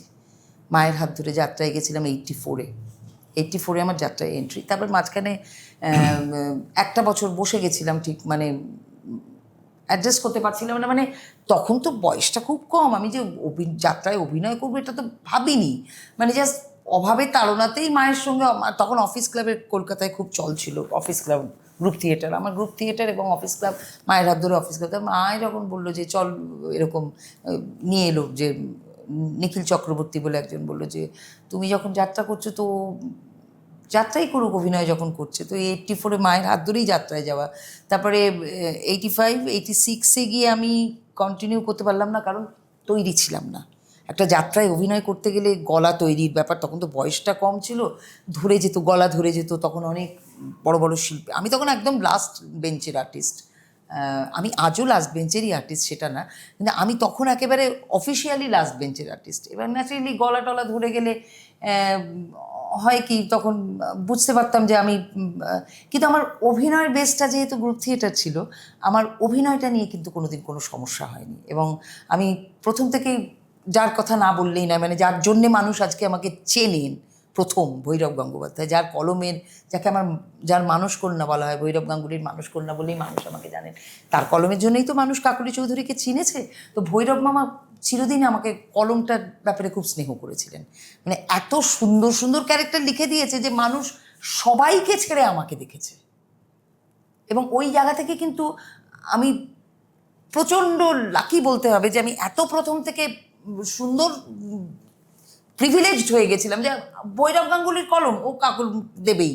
তো ওইটার জন্য হতে হতে তারপরে যখন বুঝলাম যে গল্প পাচ্ছি না, আমার দ্বারা বোধহয় হবে না, সেক্ষেত্রে একদম যেহেতু অভিনয় সুনামটা হচ্ছে কিন্তু গানটা পাচ্ছি না, তখনকার দিনে যাত্রায় মানে জুনিয়র আর্টিস্ট হলে একটুখানি মেন্টাল টর্চারের শিকার হয়ে যাচ্ছিলাম যে যেহেতু সুনামটা হচ্ছে অভিনয়, কিন্তু গানটা লুফলস হয়ে যাচ্ছে, সেই জন্য গান জানে না, অভিনয় করতে এসছে, কী হবে। সে মাকে বললাম যে দূর, আমার দ্বারা হবে না, আমাকে বিয়েটা দিয়ে দাও, আমি ঘর সংসার করি, আমার দ্বারা বোধহয় অভিনয়টা হবে না। ছেড়েও দিলাম, একটা বছর বসেও গেলাম। তারপরে ওই মাস থিয়েটারের সনাতন ঘোষ, জ্ঞানেশ মুখার্জির ছাত্র ছিল, তিনি তখন রেপুটেড যাত্রা শিল্পী। তার আগের বছরই তার সঙ্গে আমাকে খুব স্নেহ করতো সোনা কাকুই। আবার সেকেন্ড টাইমে সোনা কাকু, সুভাষ মিত্র আর প্রশান্ত গোস্বামী বলে একজন পরিচালক ছিলেন, ওরা তিনজনে মিলে আমাকে 88 থেকে আবার নেক্সট সেকেন্ড টাইম যাত্রায় নিয়ে গেল আর কি, যে তুই চল যাত্রাটা করবি। তারপরে সেকেন্ড টাইম যাত্রাতে 88-এ যাত্রায় ঢুকে আমি দেখলাম যে এটাই আমার জায়গা, এখানেই আমাকে তৈরি হতে হবে। তখন থেকে নিজেকে তৈরি করতে শুরু করলাম যে আমাকে এইখানে থাকতে হবে, এটাই আমার জগৎ, এখান থেকেই আমাকে অর্থ উপার্জন করতে হবে, নাম তৈরি করতে হবে, নিজের চলার পথটা তৈরি করতে হবে। এইভাবে নিজেকে তৈরি করতে করতে করতে এইভাবেই শুরু হলো জার্নিটা। এবং 88 থেকে এখনও ননস্টপ চলছে। আর 88-এর আগে 2 বছর, সেইটা ধরে ননস্টপ এই 43 বছর কমপ্লিট হলো আমার যাত্রায়, 44 বছরে পড়বো আর কি, এইভাবে চলছে আর কি। কিন্তু ওইটা আমি ভীষণ পেয়েছিলাম যে কলমটা, ভৈরব মামার কলমটা আমাকে প্রচণ্ডভাবে সাহায্য করেছিল, এত স্নেহ করেছিল যে আমি একদম লাস্ট বেঞ্চের আর্টিস্ট হয়েও আমাকে কিন্তু কলমটা সবার মানে চোখে পড়িয়ে দিয়েছিল যে লাস্ট আর্টিস্ট হলো, বাহ মেয়েটা, তখন বয়সটা কম, যে বাহ, তখন নাম ডাক হয়নি, মা মেয়েটা দারুণ অভিনয় করছে, তো খুব বাচ্চা মেয়ে, খুব সুন্দর অভিনয় করছে। তো এইরকম করেই চলার পথ শুরু হয় আর কি। তো আমার শুরুটা কিন্তু যাত্রার আগে থিয়েটার। তখন ছোটদের একটা নাটক হতো ইন দ্য ইয়ার 1976 স্টার থিয়েটারে, প্রতি রবিবার আর ছুটির দিন সকাল 10টায়, পরিবর্তন বলে একটি নাটক, যেটা ছবি হয়েছিল জাগৃতি বলে একটি ছবি, সত্যেন বোসের ছবি, হিন্দিতে, ওটা রাষ্ট্রপতি পুরস্কার পেয়েছিল। ওরই বাংলা ভার্সনের নাটক। মনোরঞ্জন ঘোষ ডিরেক্টর ছিলেন, রঞ্জিতমাল কাঙ্কারিয়া উনি ছিলেন প্রডিউসার। ওই সময় শিশু শিল্পী হিসাবে যাত্রার থিয়েটারে প্রথম আসা। তারপরে মহেন্দ্র গুপ্তর সঙ্গে সম্রাট নাটকে নিয়মিত স্টার থিয়েটারে অভিনয়, শনি রবি বৃহস্পতি ছুটির দিন। ওখান থেকে থিয়েটার, গ্রুপ থিয়েটারে অভিনয় করা। আমি একসময় থিয়েটার ইউনিটেরও মেম্বার ছিলাম, শেখর চ্যাটার্জি, রবি ঘোষ। আচ্ছা ওই জন্য ওনাদের নাটক ছিল শ্রীমতী ভয়ঙ্করী, আচ্ছা হ্যাঁ, বিখ্যাত খুব বিখ্যাত নাটক। তারপরে কলকাতার বিভিন্ন হলে থিয়েটারে, মানে পেশাদার থিয়েটারে অভিনয় করেছি। অভিনয় করতে করতে পড়াশোনাটাও চলতে থাকলো। চলতে চলতে একটু রাজনৈতিক কারণে আর মাস্টার ডিগ্রি অবধি যাওয়া হলো না। তখন ওখান থেকে বেরিয়ে এসে এমনি একটা ছেড়ে চড়ে দিয়ে চাকরি করতাম। চাকরির পরে চাকরিটাও চলে গেল। থিয়েটারে রিহার্সাল করতে প্রত্যেক দিন 4টের সময় চাকরি জলাঞ্জলি দিয়ে এসে থিয়েটার রিহার্সাল কে রাখবে আর। বড় কোম্পানিতে কাজ করতাম, রেমাউন্টসে ছিলাম। আচ্ছা সেই চাকরিটা আমার গেল। খুব ভালো মাইনে পত্র, খুব ভালো মাইনে টাইনেও ছিল। হ্যাঁ, বছরে মাসে একবার করে কানপুরে ফ্যাক্টরিতে যেতে হতো। তো এসব করে তারপরে ওই চাকরিটা চলে গেল। আমি সাহিত্যের ছাত্র, তারপরে একটা ইঞ্জিনিয়ারিং ফার্মেও ঢুকেছিলাম সেলসে, সেটাও গেল।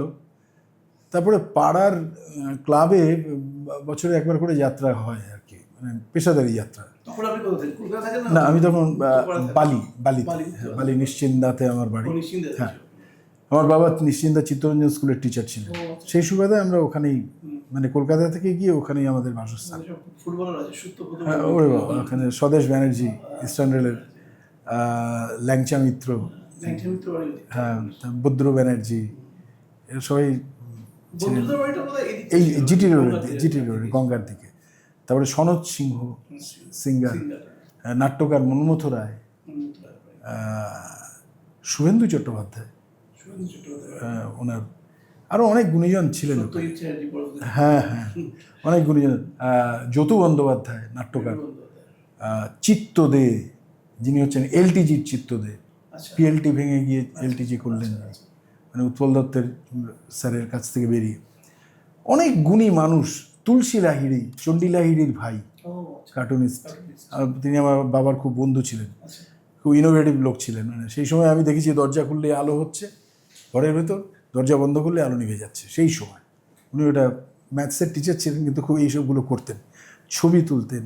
ওনার কাছেই আমার ওই কিবোর্ড শেখা। আচ্ছা উনি খুব ভালো স্টিল গিটার বাজাতেন, ফটোগ্রাফার ভালো ছিলেন। তো যাই হোক, সেইখান থেকে এবার ওই যাত্রা হবে, যাত্রার প্রচারের মাইক নিয়ে পাড়ায় পাড়ায় রিক্সা করে ক্যানভাসের দায়িত্বটা পড়েছিল আমার। তা আমি ঘুরে ঘুরে খুব ভালোভাবে অর্নামেন্ট দিয়ে করে বিজ্ঞাপন করে টিকিট বিক্রি হচ্ছে, যাত্রা টাত্রা হলো। সেই সময় অনাদি চক্রবর্তী স্যার অমিতাভ দাশগুপ্ত, অমিতাভ ঘোষ, ওনারা একটা যাত্রা করেছিলেন, হারেমের কান্না, আচ্ছা আর্য অপেরা। তা আমি গিয়ে এরকম বললাম যে স্যার আমি একটু যাত্রা করবো। খুব ডিসকারেজ করলেন, বলে কী করো? আমি গ্র্যাজুয়েশন করেছি। এমএ পড়ো গিয়ে, এখানে ওনাদিদার মতো করেই বল। ওনাদিদা বলতেন কী করা হয়? স্যার আমি তো বাংলা নিয়ে বিএ পাস করেছি। এমএ পড়ো, যাত্রার দলে এসো না, খুব খারাপ, এখানে একদম খারাপ হয়ে যাবে। খুব ডিসকারেজ করেন। তো যাই হোক, অমিতদা খুব, সেই অনাদিদের সঙ্গে আমরাও সেই অনাদিদের সঙ্গে পরে অভিনয় করেছি। ওই যাত্রাতে আসা, এবং যাত্রায় আসাটার মধ্যে আমার কিন্তু খুব খুব খুব মানে এত আনন্দ, এত ভালো লাগা। আমার প্রথম যাত্রায় আসার তার আগে একবার 79-এ আমি একবার যাত্রাতে ঢুকেছিলাম। সেই সময়টায় সত্যম্বর অপেরাতে, তখন খুব বড় দল, ওখানে তখন পেন্নাম কলিকাতা বলে একটি যাত্রা প্রোডাকশান ছিল। রাজা ভট্টাচার্য, শিবানী ভট্টাচার্য তখনকার সুপারস্টার, আর এই আমাদের সিঙ্গার কুমার শানুর দাদা তপন ভট্টাচার্য, ওনার বাবাও তো খুব ভালো যাত্রার সুরকার ছিলেন, পশুপতি ভট্টাচার্য। আচ্ছা তো তখন ওখানে গিয়েছিলাম, তো আমাকে পার্ট দেয়নি দুদিন। আমার এখন মনে আছে, ওই যদুমিত্তির লেনে একটা বাড়িতে রিহার্সাল হতো, সারা রাত ধরে বৃষ্টি হয়েছে। আপনার বেডিং পেতে বাড়ি থেকে এসেছি, বেডিং পেতে রয়েছি, সকাল হয়েছে, সারা রাত বৃষ্টিতে জল উঠে, উত্তর কলকাতা তো এমনিতে জলমগ্ন এলাকা, জল উঠে বেডিং ভিজে গেছে। ওই ভিজে বেডিংয়ের জলের স্পর্শে আমার ঘুম ভাঙলো সকালে। তারপরে রইলাম। এবার আমাকে রেখে দিল দুদিন।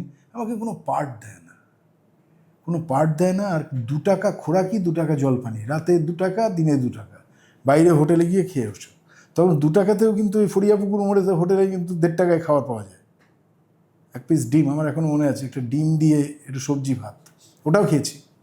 তারপরে বললো যে না এখন আর পার্ট হবে না, দূর যাত্রা ভালো লাগছে না। ফিরে এলাম। ফিরে এসে তারপরেতে কিছু বছর, ওই 2-1 বছর ওই চাকরি বাকরির এই পিরিয়ডটা কেটে গেল। তারপরে ওই বাজার মাঠে ওই যাত্রাটা করতে গিয়ে ওই অমিতাভ ঘোষ ওনাকে ধরে ঝুলে পড়লাম। যাত্রা লোকে আমার প্রথম যাত্রার হলো, অভিষেক হলো। দৈনিক রোজ 25 টাকা, 2 টাকা খোরাকি, 2 টাকা জলপানি, রাতে আর দিনের খাবার। 25 টাকা দিয়ে শুরু করলাম ফার্স্ট ইয়ার। সেকেন্ড ইয়ারে 85-এর জানুয়ারিতে, মানে 84-85 সেশনে আমার বাবা এক্সপায়ার করলেন হঠাৎ করে। উনি 52 বছর বয়সে উনি হঠাৎ হার্ট অ্যাটাকে মারা যান। যাওয়ার পরে আমি বাড়ির বড়, আর তারপরে আমার মেজো ভাই, তারপরে ছোটো ভাই। সেই সময়টা একটা প্রচণ্ড অভাবের মধ্যে পড়েছিলাম। আমার বাবা যখন মারা যান তখন বাবার ব্যাংক ব্যালেন্স ছিল 57 রুপিস। তা মারা যাওয়ার পরে তার যে টাকা পয়সা, টিচারদের মাইনে ছিল না, তো ওই আমাদের লেখাপড়া, আমাদের খাওয়া দাওয়াতেই খরচা যা করার করে ফেলেছিলেন। তা তখন বাবার ওই যে পিএফের টাকা, এই টাকাগুলো রিয়েলাইজ হতে যে সময়টা লেগেছিল আমার মনে আছে। ওই সময় বালি নিশ্চিন্দার বাজারের দোকানের যত মানুষ যারা ছিলেন তারা প্রত্যেকে একটা কথা বলেছিলেন, তুমি মাস্টারবাবুর ছেলে, মাস্টারবাবু চলে গেছেন, নিয়ে যাও, আমি লিখে রাখবো, যেদিন পারবে সেদিন শোধ দেবে। আমি হাত জোর করে ওদের প্রতি আজও কৃতজ্ঞতা জানি। অনেকে হয়তো বেঁচে নেই, তাদের ছেলেপুলেরা হয়তো বেঁচে আছেন। এই সাপোর্টটা, মানে এটা আমার জীবনে একটা খুব বড় পাওয়া। এবং প্যারালেলি কিন্তু চর্চাটাও চলেছে। যেমন যাত্রার সিজন থাকতো না, তখন এমনও হয়েছে, তখন এই দক্ষিণেশ্বর থেকে ডানকুনি পর্যন্ত এই রাস্তাটা তৈরি হচ্ছে, মাটির ফেলেছে সবে। তো ওই রাত্রে গরু, সারা রাত্রির ধরে গরু যারা চড়িয়ে নিয়ে আসে, ওরা দিনের বেলায় একটা ছোট ধাবাতে ওই খুঁটোর মধ্যে গরুগুলোকে রেখে তারপর খাওয়া দাওয়া করে ঘন্টা 2-3 ঘুমোয়, তারপর আবার বিকেলের পর থেকে আবার স্টার্ট করে হাঁটা। তা আমি এই ডানকুনি শিয়ালদা সেকশনের ওই ক্যালভার্টের নিচে, রেল লাইনের ক্যালভার্টের নিচে বসে ওই গরুও পাহারা দিয়েছি। হাতে শেষের কবিতা, হাতে আমার শেষের কবিতা, ওটা পড়তাম, খুব ফেভারিট নভেল আমার। ওইটা পড়ছি আর গরু পাহারা দিচ্ছি। ওই করেও কিন্তু আমি 3-4 ঘন্টা করে 20 টাকা উপার্জন করেছি। আমরাও খুব স্ট্রাগল করি। হ্যাঁ, আমরা দুই তারপরে- ভাই বোন একটা রুটি অর্ধেক করে আমি আর আমার ভাই খেয়েছি। এতটাই অভাব। এটাতে কিন্তু কোনো রকম লজ্জা লজ্জা নেই। নেই। আর কিন্তু আমাদের আজকে খুব ভালো লাগে একটা কথাই জিনিস ভাবতে, যে তখন একটা অ্যাডভেঞ্চারের মধ্য দিয়ে জীবনটাকে, মানে তারপরে শুনুন আরও যেটা, সেই সময় অনেকে বারণ করেছিলেন আমাকে। আমার মেজো ভাই গ্র্যাজুয়েশন করলো, এবার আমার তার মধ্যে বাবা মারা গেছে বলে ডায়রেন হার্নেসে একটা টিচারের চাকরি আমার যোগ্যতা নিয়ে আমি পেতে যাচ্ছি। সে টিচারের চাকরি আমার ফর্ম সমস্ত ফিল আপ হয়ে গেছে। আমার মনে আছে তখন আমাদের ডিআই, হাওড়ার ডিআই ছিলেন স্বদেশ চক্রবর্তী, হ্যাঁ, পরে এমপি হয়েছিলেন। তা ওনার কাছে জমা পড়ে গেছে, আমি এই চাকরিটা করছি। তার মধ্যে আমার মেজো ভাইয়ের রেজাল্ট আউট হলো, ও গ্র্যাজুয়েশন করলো। তা আমি বললাম এই চাকরিটা আমি করবো না মা, এটা ওকে দাও। চাকরির বাজার তখন থেকেই টাফ, কি হবে না হবে ও করুক। ও তো কিছুতেই রাজি না, না আমি এমএ পড়বো, এই করবো, সেই করবো। আমি তো সব কর, চাকরিটা কর। সেই চাকরিটায় ও ঢুকলো, আমি নিঃশ্বাস ফেলে বাঁচলাম, এই যাত্রায় ঝাঁপিয়ে পড়লাম। একেবারে একটা জার্নি, মানে সেই জার্নিটা কিন্তু এখনও এনজয় করি। এখন সারা রাত্রি আমি গাড়িতে ঘুমোই না, আমি সামনে বাঁদিকে বসে থাকি। বিশেষ করে কতগুলো সময় আমাকে খুব, যত ক্লান্তি থাক যাই থাক, ওই ধরুন কোনো পূর্ণিমার চাঁদের আলোয় বাঁকুড়া জেলার কোনো সরু পিচের চকচকে কালো রাস্তার উপর দিয়ে ইউক্যালিপটাসের দুপাশে পাতা ঝরা জঙ্গলের ফাঁক দিয়ে চাঁদের আলো পড়েছে রাস্তার উপরে, আর 60-70-80 কিলোমিটার গতিতে গাড়ি যাচ্ছে, শুধু আমিই যাচ্ছি, আমরাই যাচ্ছি, আমি পাশে গল্প করছি ড্রাইভারের সঙ্গে। ওই জায়গাগুলো যখন আসে আমার এখনও টানে, এখনও। যে কারণে ওই টান থেকে আমি পরবর্তীকালে নাট্যকার হওয়ার পরে নাটক লিখেছিলাম আমি মিস ক্যালকাটা, এবং ওটা কিন্তু সত্যি ঘটনা অনেকটা। আমি সত্যি ওই ঘটনাটা ওই সুনীল গঙ্গোপাধ্যায়ের শেষ দেখা হয়নি বলে একটা চটি উপন্যাস আছে, ওটাতে এরকম এই লোদাশুলির জঙ্গলে ওনাকে ধরে নিয়ে যাওয়া হয়েছিল। আমি সেই উপন্যাসটা পড়ার পরে আমার মনে হলো আমাকে একবার যেতে হবে। পরে আমি একবার গেছি লোদাদের জঙ্গলে, আমি নিজের চাক্ষুষ করেছি। তারপরে লিখলাম আমি মিস ক্যালকাটা, একটা অত্যন্ত পলিটিক্যাল টার্ময়েলসের সময়কার ঘটনা, মাওবাদী উত্থান 2004 2004। সেই সময় থেকেই যাত্রার প্রতি এমন একটা অনুরাগ এলো। তারপরে পয়সা উপার্জন যতটা পাওয়ার ছিল ততটা, বিশেষ করে না বললে নয়, আমি আর কাকুলি যখন জার্নিটা শুরু করি ইন দ্য ইয়ার 1997, আমরাও গেলাম। আমাদের 2 বছর দর্শক খুব অ্যাকসেপ্ট করলেন। সেই সময় ঝাঁকে ঝাঁকে সিনেমার শিল্পীরা গিয়ে যাত্রাতে ঢুকলো, যারা সুপারস্টার। সমস্ত অর্থটা তাঁরা নিয়ে চলে গেলেন, প্রযোজকরাও প্রচুর পেলেন। সেই জোয়ারের সেই স্রোতের মধ্যে আমরা কিন্তু সেইভাবে অর্থনৈতিকভাবে কিছু পেলাম না, কিন্তু আমরা যেটা পেয়েছি যাতে আমরা হ্যাঁ, অর্থনৈতিক পেলাম না মানে মানে যখন যে সময়টা আমাদের উত্থানটা হলো আমার আর অনলের নায়ক নায়িকা হিসেবে, তো আমাদের ক্রেজটা বাড়তে শুরু করলো। সেই সময় যখন আমরা নিজেদের মূল্যায়নটা অর্থনৈতিকভাবে করব, ঠিক তখনই টাকাগুলো অন্যরা নিয়ে চলে গেলেন। অন্যরা নিয়ে চলে গেলেন বলে কিন্তু আমাদের কোনো দুঃখ নেই, কারণ এখানে যতটুকু রয়েছে তার বেশি কেউ কখনো কোনোভাবেই পায় না, সেটার জন্যে না। কিন্তু আমরা একদম পাইনি বলবো না, নিশ্চয়ই পেয়েছে। যতটুকু যেটা প্রাপ্য ছিল, যেটা পাওয়া উচিত ছিল সেটা পাইনি, কিন্তু আমরা সত্যি সত্যি যেটা পেয়েছি, অগুন্তি মানুষের ভালোবাসা এবং সম্মান এবং একটা রেসপেক্ট এমন জায়গায় পশ্চিমবাংলার মানুষ আমাদের করেন, সে জায়গায় আমরা অনেকের থেকে বেশি ধনী।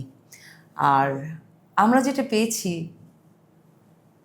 আমি গত বছরে আমার নাটকেও একটা সংলাপ ছিল, যেটা আমি শুধু সংলাপটা বলার জন্য বলতাম না, এটা আমি অন্তর থেকে বিশ্বাস করি যে মাথার উপর একটা ছাদ, দুবেলা দুমুঠো ঠিকঠাক দুবেলা দুমুঠো অন্ন আর একটা সুস্থ শরীর থাকলেই সব থেকে বড় পাওয়া হয়, যেটা আমরা পেয়েছি ঈশ্বরের আশীর্বাদে। অনলদা যখন কাকুলিদির সঙ্গে জুটি বাঁধলেন, তখন তো কাকুলিদি অলরেডি স্টার, মানে পাওয়ার হাউসের সুপারস্টার। তো কিরকম সেই সময়ের অভিজ্ঞতা কিরকম? ওই বাবা, সে মানে আমি প্রথম হঠাৎ করে আমি সবচেয়ে বড় কথা, আমি সিলেক্টেড হয়েছি, কিন্তু ওই আমার সিলেক্ট আমি বলেছিলাম ওই ওর কাছে প্রডিউসার না, কোথায় না, ও তো চিনতাম তো আমরা। এবার ওর একটা অদ্ভুত শান্ত ইমেজ চিরকাল ছিল, তো আমার খুব ভালো লাগতো ওকে। দেখার না কেমন hi hello fine thank you relation ছিল। তো আমাকে যখন আমার 97-এর যে প্রডিউসার এসে বললো যে দিলীপ দাস সত্যনারায়ণ অপেরার, যে আমি আপনাকে বিনাদি বেরিয়ে যাচ্ছেন, আমি ওই জায়গায় মানে বিনাদি চলে যাচ্ছেন, ওই জায়গাটা ফাঁকা হচ্ছে, আমি আপনাকে ওইখানে দলের শীর্ষ শিল্পী হিসেবে নেব, মানে দলের টপ হিসেবে আমি আপনাকে নেব। তো বেশ, আমি আপনার সঙ্গে কথা বলতে চাই। এলো বাড়িতে, এলো, কথা বললো, এই আমি আপনাকে, তখন আমি ভৈরব অপেরা স্টেডি অভিনয় করছি, প্রচুর বাইরে থেকে প্রচুর অফার, মামাও বেরোতে দেবে না। এই জায়গাটা একটু ধরো, এটার আগের একটি ছোট্ট ঘটনা বলি। আমি যাচ্ছি কতুলপুর বাঁকুড়ার উপর দিকে বিষ্ণুপুরের দিকে শো করতে। কতুলপুরের কাছে গিয়ে প্রচণ্ড ভিড় রাস্তায়, গাড়ি জ্যাম, দাঁড়িয়ে গেছে সব। তখন 5টা রাস্তা বাজে বিষ্ণুপুরে, আমি তখন নট্য কোম্পানিতে অভিনয় করছিলাম। ওইখানে গিয়ে কিসের জ্যাম ভাই, এই হচ্ছে সেই হচ্ছে, এই লোক প্রিপিল করে লোক যাচ্ছে, দাদা যাত্রা আছে। যাত্রা? কার যাত্রা? বলে কাকুলির যাত্রা। মানে এত লোক, মানে গাড়ি নড়ছে না এরকম অবস্থা, মেইন রোড। যাই হোক, কোনো মতো কাটি গিয়ে আমরা সেই প্যান্ডেল বেঁচে গেছে আমাদের, লেটের থেকে আমরা বেঁচে গেলাম। সেটা গেল ওর সঙ্গে অভিনয় করার আগের একটা। এবার তুমি। হ্যাঁ, তারপরে আমাকে দিলীপ দা এসে আমাদের বাড়িতে এসে বললেন যে আমি আপনাকে নিয়ে কাজ করতে চাই, আমি আপনার এগেনস্টে এরকম আপনাকে টপ শীর্ষ শিল্পী করবো, আপনার হিরো হিসেবে আমি 3টে নাম ভেবেছি। তো প্রথম একজনের নাম বলেছে, সেকেন্ড ওর নাম বলেছে, থার্ড আরেকজন ছিল, 3জনেই প্রথিতযশা। তখন প্রথম একজনের নাম আমি বাদ দিয়ে, না 3জনেই প্রথিতযশা নই, 3জনেই তখন যথেষ্ট হিরো হিসেবে যথেষ্ট সুনাম অর্জন করেছে। রাইজিং 3জনেই রাইজিং। কিন্তু না, প্রথম যার নাম করেছিল সে তখন উঠে গেছিল, সেকেন্ড তোমার, থার্ড ছিল, যাই হোক। এবার প্রথম নাম করেছে, সেকেন্ড যেই বলেছে অনল চক্রবর্তী, থার্ড বলতে যাবেন না ওইখানে থেমে যান। মানে আমি অনলকেই চাই, আমার হিরো হিসেবে আমার অনলকেই চাই, আমি আর অন্য কাউকে চাই না। এবার তোর সঙ্গে সাইন টাইন হলো, ইত্যাদি হলো, তখন আমাদের দলে একজন দুর্ধর্ষ একজন মানুষকে পেয়েছিলাম, আমরা অভিনয় করতে পারিনি, সত্য বন্দ্যোপাধ্যায়। উনি আমাদের সঙ্গে ছিলেন, না না থিয়েটারে থিয়েটার বলতে সিনেমা থিয়েটার, মানিকতলায় যার বাড়ি।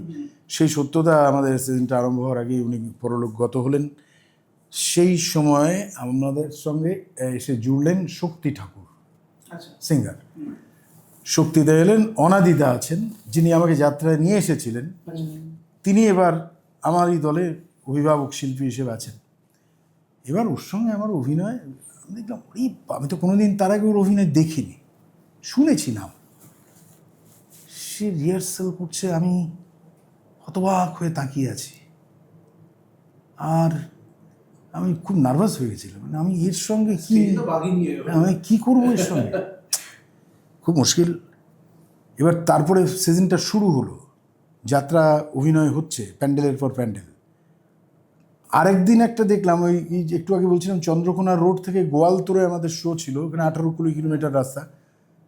বেরিয়েছি চন্দ্রকোনা রোড থেকে, দেখছি সামনে দুটো বড় ট্রাক, উপচে পড়া ভিড়, মানে ট্রাকটা দেখা যাচ্ছে না, এত লোক ঝুলছে। আর সবাই আমাদের গাড়িটা পাস করছে যখন, সবাই একসঙ্গে স্লোগান দিচ্ছে কাকলি কাকলি কাকলি। আমি তত ফিউজ হয়ে যাচ্ছি আমি কোথায় এলাম, কেনই এলাম। এবার যাই গোয়ালতোড়ে নামলাম, সে ভিড় ঠেলে, গাড়ি ঠেলে মেরে, সে পুলিশ টুলিশ দিয়ে ঠেলে লোকজন সরিয়ে কোনো রকমে ঢুকলাম গিয়ে প্যান্ডেলে। শো হলো, একটার পর একটা শো হচ্ছে হচ্ছে হচ্ছে হচ্ছে।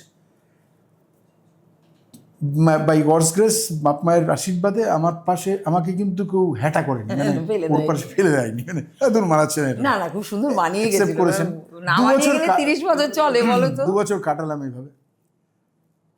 2 বছর কাটানোর পরে থার্ড ইয়ারে তখন আমরা বিষ্ণুপুর লজে একদিন সকালবেলায় সবাই আর্টিস্টরা ঘুম থেকে উঠেছি, ঘুম থেকে উঠে আড্ডা হচ্ছে, আড্ডা হতে হতে ও বলছে যে পরের বছর কি প্রোডাকশন হবে, প্রোডাকশনের নামটা ইত্যাদি ঠিক করা হচ্ছে।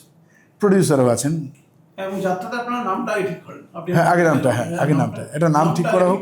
তা দিলীপ, আমাদের দিলীপ খুব বন্ধুস্থানীয়, যে দিলীপ বলছি, দিলীপ দাস। দিলীপ এসে বললো তার নাম বাছো, ঠিক করো নাম, অনল ভাবো নাম। তার আগে থেকে কিন্তু যাত্রাপালা অনেক দিন থেকে লিখছি, তার আগে তার নামটা আমি করে নাম ঠিক হলো শ্রীমতী 420, মানে এর ইমেজটাকে রেখে। তার আগের বছর বোম্বাই কা বিবি, তার আগের বছর ম্যানোকা। একটা কমার্শিয়াল একটা চাটনি মার্কে একটা কিছু রাখতে হবে, তা নাহলে কিন্তু কাকলি চলবে না, এরকম একটা ব্যাপার ছিল। তো যাই হোক, এই আর তপনবাবু টাবু এরা সবাই ধরলেন যে এ নাটকটা তুমি লেখো নেক্সট ইয়ারে। আমি তখন আরও বেশি নার্ভাস হয়ে গেলাম, আমি নাটক লিখবো, এই জনপ্রিয়তা, এইরকম একটা ব্যাপার, আমি তাকে 1 ইঞ্চি উপরে না তুলতে পারি। সে যদি আমার নাটকটা 1 বছর অভিনয় করে যদি নেমে যায়, মানুষ যদি অ্যাকসেপ্ট না করে, তাহলে তো খুব মানে মরমে মরে যাবো, প্লাস ওর একটা কেরিয়ার। তারপরে চেপে চুপে ধরলো, আমি লিখলাম।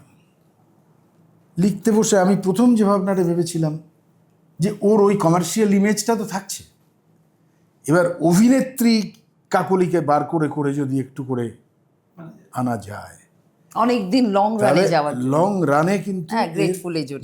না গ্রেটফুলনেস নয় এটা, না ডেফিনেটলি। আর সবচেয়ে বড় কথা, এটা ওর সামনে বলে বলছি না, মমতা একজন ভার্সেটাইল অ্যাক্ট্রেস, আমার পেনে উনি আছেন। সো উনিই বলছি, শিল্পীর জায়গায় ওনার যে মর্যাদা, মান, সম্মান, সেখানে দাঁড়িয়ে ওনাকে কর্নিশ করা তো বটেই। আর ওনার নাটক লেখাটা খুব শক্ত কিন্তু নয়, মোস্ট ইজি। সেটা হচ্ছে ওনাকে যে কোনোভাবে লিখলেই উনি বার করে দেবেন। আমার মনের ভাবনার ভেতরে একটা এমন কমপ্লিকেটেড একটা সিচুয়েশন আমি তৈরি করতে পারি চরিত্রটার, যেটা কিন্তু অ্যাক্টিং দিয়ে বার করে দেওয়ার মতো পাওয়ার কিন্তু ওনার আছে। সেই কারণে আমি অনেক বেশি লাকি, আমি অনেক খেলতে পারি। যে কারণে বছরের পর বছর ধরে ওকে নিয়ে অনেক এক্সপেরিমেন্টাল ক্যারেক্টার আমি লিখতে শুরু করলাম। লিখে লিখে লিখে লিখে আজ সেই কমার্শিয়াল ইমেজটা অনেকটা পড়ে এসেছে। ওই গলির মোড়ে বেলা যে পড়ে এলো, যদি তাই বলি, সে বেলা পড়ে আসার পর যে সময়টা থাকে, শুধু নিজের পায়ের জোর, হাঁটুর জোর, মেরুদণ্ড সোজা, কণ্ঠটা ঠিক, একটা মানুষ রিজু দাঁড়িয়ে মঞ্চে এখনো পর্যন্ত দাপিয়ে অভিনয় করেন। আজকে উনি অভিনেত্রী কাকলি চৌধুরী। হ্যাঁ, এটা আমার কাছে এটাই সবচেয়ে বড় পাওয়া। আমার জুটি হিসেবে কি সাফল্য পেয়েছি তা নিয়ে আমার, কারণ এর পাশে দাঁড়িয়ে অভিনয় করা। তারপরে যখন আমি যেটা বলছি, এটা প্রসঙ্গটা বলা দরকার, স্ক্রিপ্টটা যখন লিখতে শুরু করলাম তার আগে আমার 2 বছর অভিজ্ঞতা হয়ে গেছে এ কী করতে পারে। এবার দেখলাম তাহলে আমাকেও তো বাঁচতে হবে, আর কত বছর এর সঙ্গে পাল্লা দিয়ে ওটা কিন্তু করা যাবে না, মানে আমি পারবো না, আমি 1 নম্বর পারবো না। আর বিং রাইটার আমার তখন মনে হলো যে একই রকম দুটো চরিত্র হলে তো ব্যাপারটা ঠিক যাবে না। সেখানে অহেতুক ওর পেছনে ও একটা ম্যারাথন দিচ্ছে 15 কিলোমিটারের, তার পেছনে আমিও ম্যারাথন যাচ্ছি, কিন্তু আমি পেছনেই হাঁপিয়ে গেলাম এনার্জি লেভেলটাও লেভেলটা। এবার আমি দেখলাম আমাকে অ্যান্টি যেতে হবে। ও যদি ঝড় হয়, আমি একটা ছোট্ট সন্ধ্যার 2 ফোঁটা বৃষ্টির মতো সন্ধ্যা মালতির উপর ঝরে পড়ছি টুকটুক করে। এরকম ক্যারেক্টারগুলো তৈরি করতে করতে আমাদের এই জার্নিটাকে আমরা এনজয় করলাম, আজও করি। এবছর একটা চরিত্র ওর জন্য ভেবেছি। আমার যেটা আমার হ্যাঁ আমার এবছরের নাটক হচ্ছে জীবনের চাওয়া পাওয়া। আচ্ছা তার আগে একটা সুন্দর ক্যাপশন আছে, ঘরেতে এলো না সে তো মনে তার নিত্য আসা যাওয়া, অঙ্ক কষেও হিসেব মেলে না জীবনের চাওয়া পাওয়া। আরেকটা কথা বলি, যেটা বললাম, যেটা না বললে অন্যায় হবে, সেটা হচ্ছে যে ভৈরব গাঙ্গুলির জন্য মানুষ আমাকে, পশ্চিমবাংলার মানুষ চিনেছেন। আজকে আমি যতটুকু যা ভৈরব গাঙ্গুলির এক নামে চেনা, যেটা এক ডাকে চেনা, ভৈরব গাঙ্গুলি। তারপর আমার আর অনলের জুটিতে উৎপলদা প্রথম 2 বছর একটা দুরন্ত ব্লকবাস্টার নাটক লিখেছিলেন। প্রথম নাটকটা তো অনবদ্য ছিল, মেনকা মাথায় তোলো ঘুমটা। ও নাটকের মানে ওই নাটকের ডেপথ আজকে মনে হয় যদি আজকে আমি অভিনয় করতে পারতাম তাহলে আরও বেটার অভিনয় করতে পারতাম। তখন বয়সটার জন্যে মনে হয় যে, আজকে শুনলে মনে হয় যে তখন তো আর ইউটিউবের যুগ ছিল না, ওই ইয়েটা অডিওটা রয়ে গেছে, অডিওটা শুনলে এখন মানে কি কাঁচা অ্যাক্টিং, আরও একটু বেটার করতে করা যেত। ভালোর তো কোনো শেষ হয় না। তারপরে বোম্বাই কা বেবি একটা সেকেন্ড, ওই রোমান হলিডের ওপর বেস করে একটা গল্প, সেটাও খুব কমার্শিয়াল ব্লগ। শিল্পীদের এই ক্রাইসিসটা তাই বুম্বাদাও বলছিল শিল্পী, হ্যাঁ। আমি ওর নিজের সিনেমা দেখি না। না একদম, আমি দেখেছি আমি ওটা। তো ও তারপরে যেটা হলো, অনলের কাছে আমি কৃতজ্ঞ নাট্যকারের হিসেবে, মানে অনল কিন্তু অভিনেত্রী কাকলি চৌধুরীকে, আজকে কাকলি চৌধুরী যে জায়গায় দাঁড়িয়ে, it all credit goes to my director Anal Chakraborty. তোমার কারণ ক্ষমতা আমি আছে, বলছি, যেহেতু ক্ষমতা। অনল চক্রবর্তী খুব চিড়ে ফেরে, মানে মানে নানান রকম ভ্যারাইটি। এই ব্যাপারেও একটা ছোট্ট গল্প আছে, ছোট্ট গল্প। সেটা হচ্ছে যে, ও যখন প্রথম নাটকের কলমটা ধরেছিল শ্রীমতী 420-এ, আমি একটা আমার কমার্শিয়াল ইমেজটা রেখেই আমি একটা পুলিশ অফিসার, ডিএসপির রোল করেছিলাম। মারামারি, ফাইটিং সব আছে। তারপরেই 2টো সিন পরেই আমাকে একটা বিধবার, আমার স্বামী মারা যাচ্ছে, বিধবার ড্রেস পরিয়ে দিত। তখন আমাদের প্রডিউসার দিলীপ দা বলছে, কী করছো, কাকলিকে বিধবার ড্রেস পরিয়ে দিচ্ছ, আমার ব্যবসা হবে না। ও এক্ষুনি কমার্শিয়াল সব কিছু ছিল, সাদা শাড়ি পরে উঠলে সব শেষ হয়ে যাবে। তখন খুব সুন্দর একটা কথা বলেছিল। সেই কথাটা হচ্ছে যে, না না না, ও কমার্শিয়াল করবে, আমি ক্যারেক্টার ঘুরিয়ে দেবো, কিন্তু সারা নাটকের মধ্যে 2-3টে সিন একটু রাখতে হবে যেখানে অভিনেত্রী কাকলি চৌধুরী জন্ম অভিনয়টা নেবে। দরকার। যেখানে আজকে ধান গাছ পুতলে তার ফলটা তো ও কতদিন ইংলিশ বলে সিগারেট, ঠিক আছে সবটাই করবে, হিন্দি গান গাইবে, সিগারেট খাবে, কাকলি চৌধুরী ইংলিশ ডায়লগ বলবে, সিগারেটের রিং ওড়াবে, হিন্দি গান গাইবে, নাচবে, গাইবে, হুড়িয়ে ডায়লগ বলবে, এগুলো তো রইলই, এগুলো তো করবেই। কিন্তু পাশাপাশি ও যে অভিনয়টাও পারে, তার জন্য তোমাকে তো দুম করে দিলে হবে না, একটু একটু করে চারা গাছটা পুঁততে হবে। সেটা এখন রোপণ করে দিই, যেটার আজ না হোক কাল তোর বয়সটা বাড়বে, তখন তো শুধু ওই সিটিবাজি আর ওটা দিয়ে বাজিমাত করা যাবে না একটা বয়সের পর। তখন কিন্তু অভিনেত্রী কাকলিকে দরকার হবে। সেই অভিনেত্রী কাকলির জন্মটা কিন্তু আজ থেকে 28 বছর আগে অনল চক্রবর্তী দিয়েছিলেন। নামটা করিয়ে দিয়েছিলেন ভৈরব গাঙ্গুলি, জুটিটা বিল্ড আপ করিয়ে দিয়েছিল উৎপল রায়, দিলীপ দাস, উৎপল রায়, সত্যনারায়ণে নিয়ে এসে। কিন্তু অভিনেত্রী কাকলি চৌধুরী আজ যার জন্য এখানে বসে হয়তো আমি তোমার সঙ্গে কথা বলছি, সেটার ও লিখেছে, আমি করেছি, আমার সততা দিয়ে আমি চেষ্টা করেছি। এবং আমরা এখন ক্যারেক্টার রোলই করি। এখন একটা সমস্যা কিন্তু ফেস করি, এখন না বেশ কিছু বছর ধরেই করছি। এবার কাকলির ক্যারেক্টারটা লেখা হলো, কাকলির ক্যারেক্টারটা আবার লেখা হলো 2বার 3বার 4বার।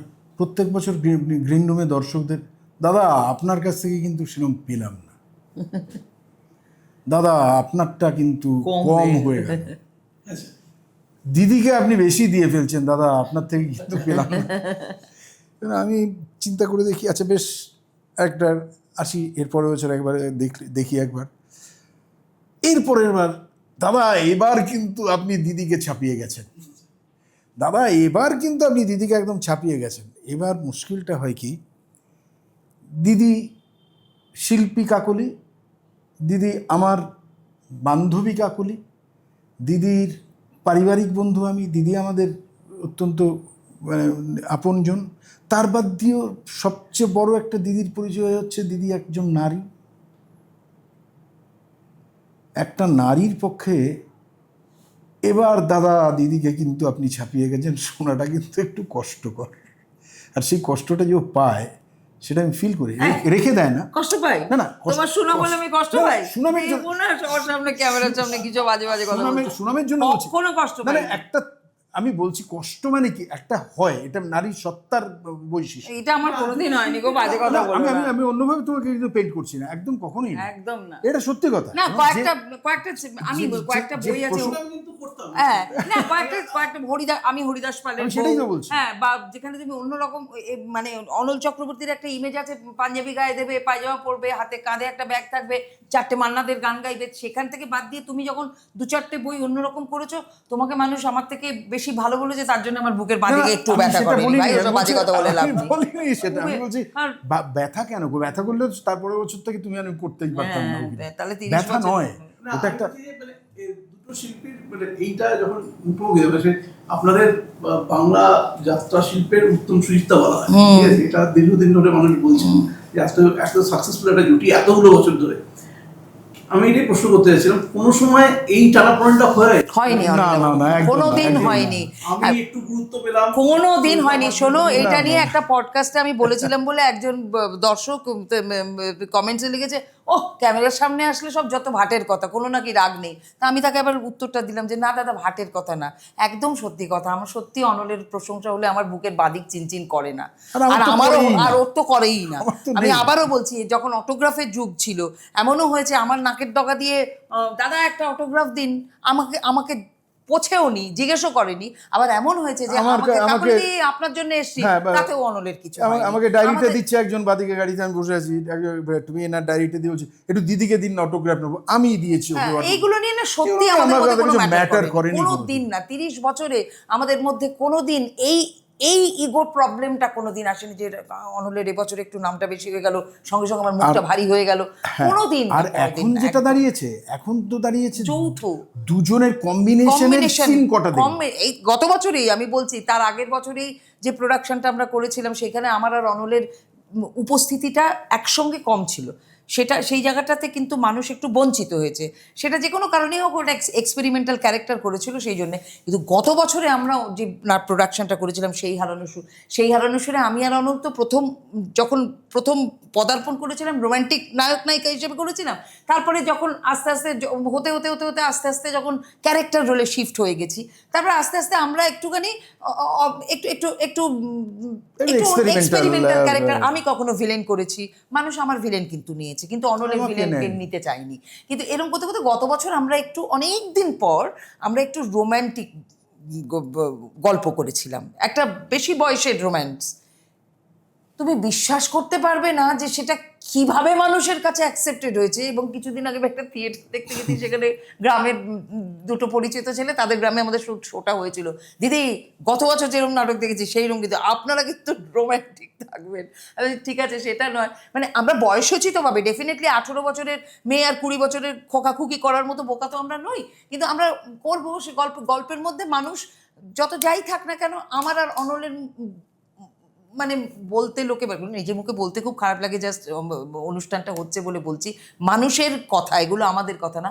কাকলি অনলের ম্যাজিক দেখতে চাই আমরা অন স্টেজ। তো সেই কাকলি অনলের ম্যাজিক দেখানোর জন্য অনল আর আমার কিছু সিনস দরকার হয়, যেটা অনেক আগে অনেক বেশি হতো, তারপর কমে গেছিলো। কিন্তু এখন লাস্ট ইয়ার দিয়ে বুঝলাম যে এটা আমাদের কিন্তু এটা কিন্তু আমাদের রাখতে হবে। মানুষ কিন্তু এটা চাইবে, মানুষের সেই খিদেটা এখনো থেকে গেছে।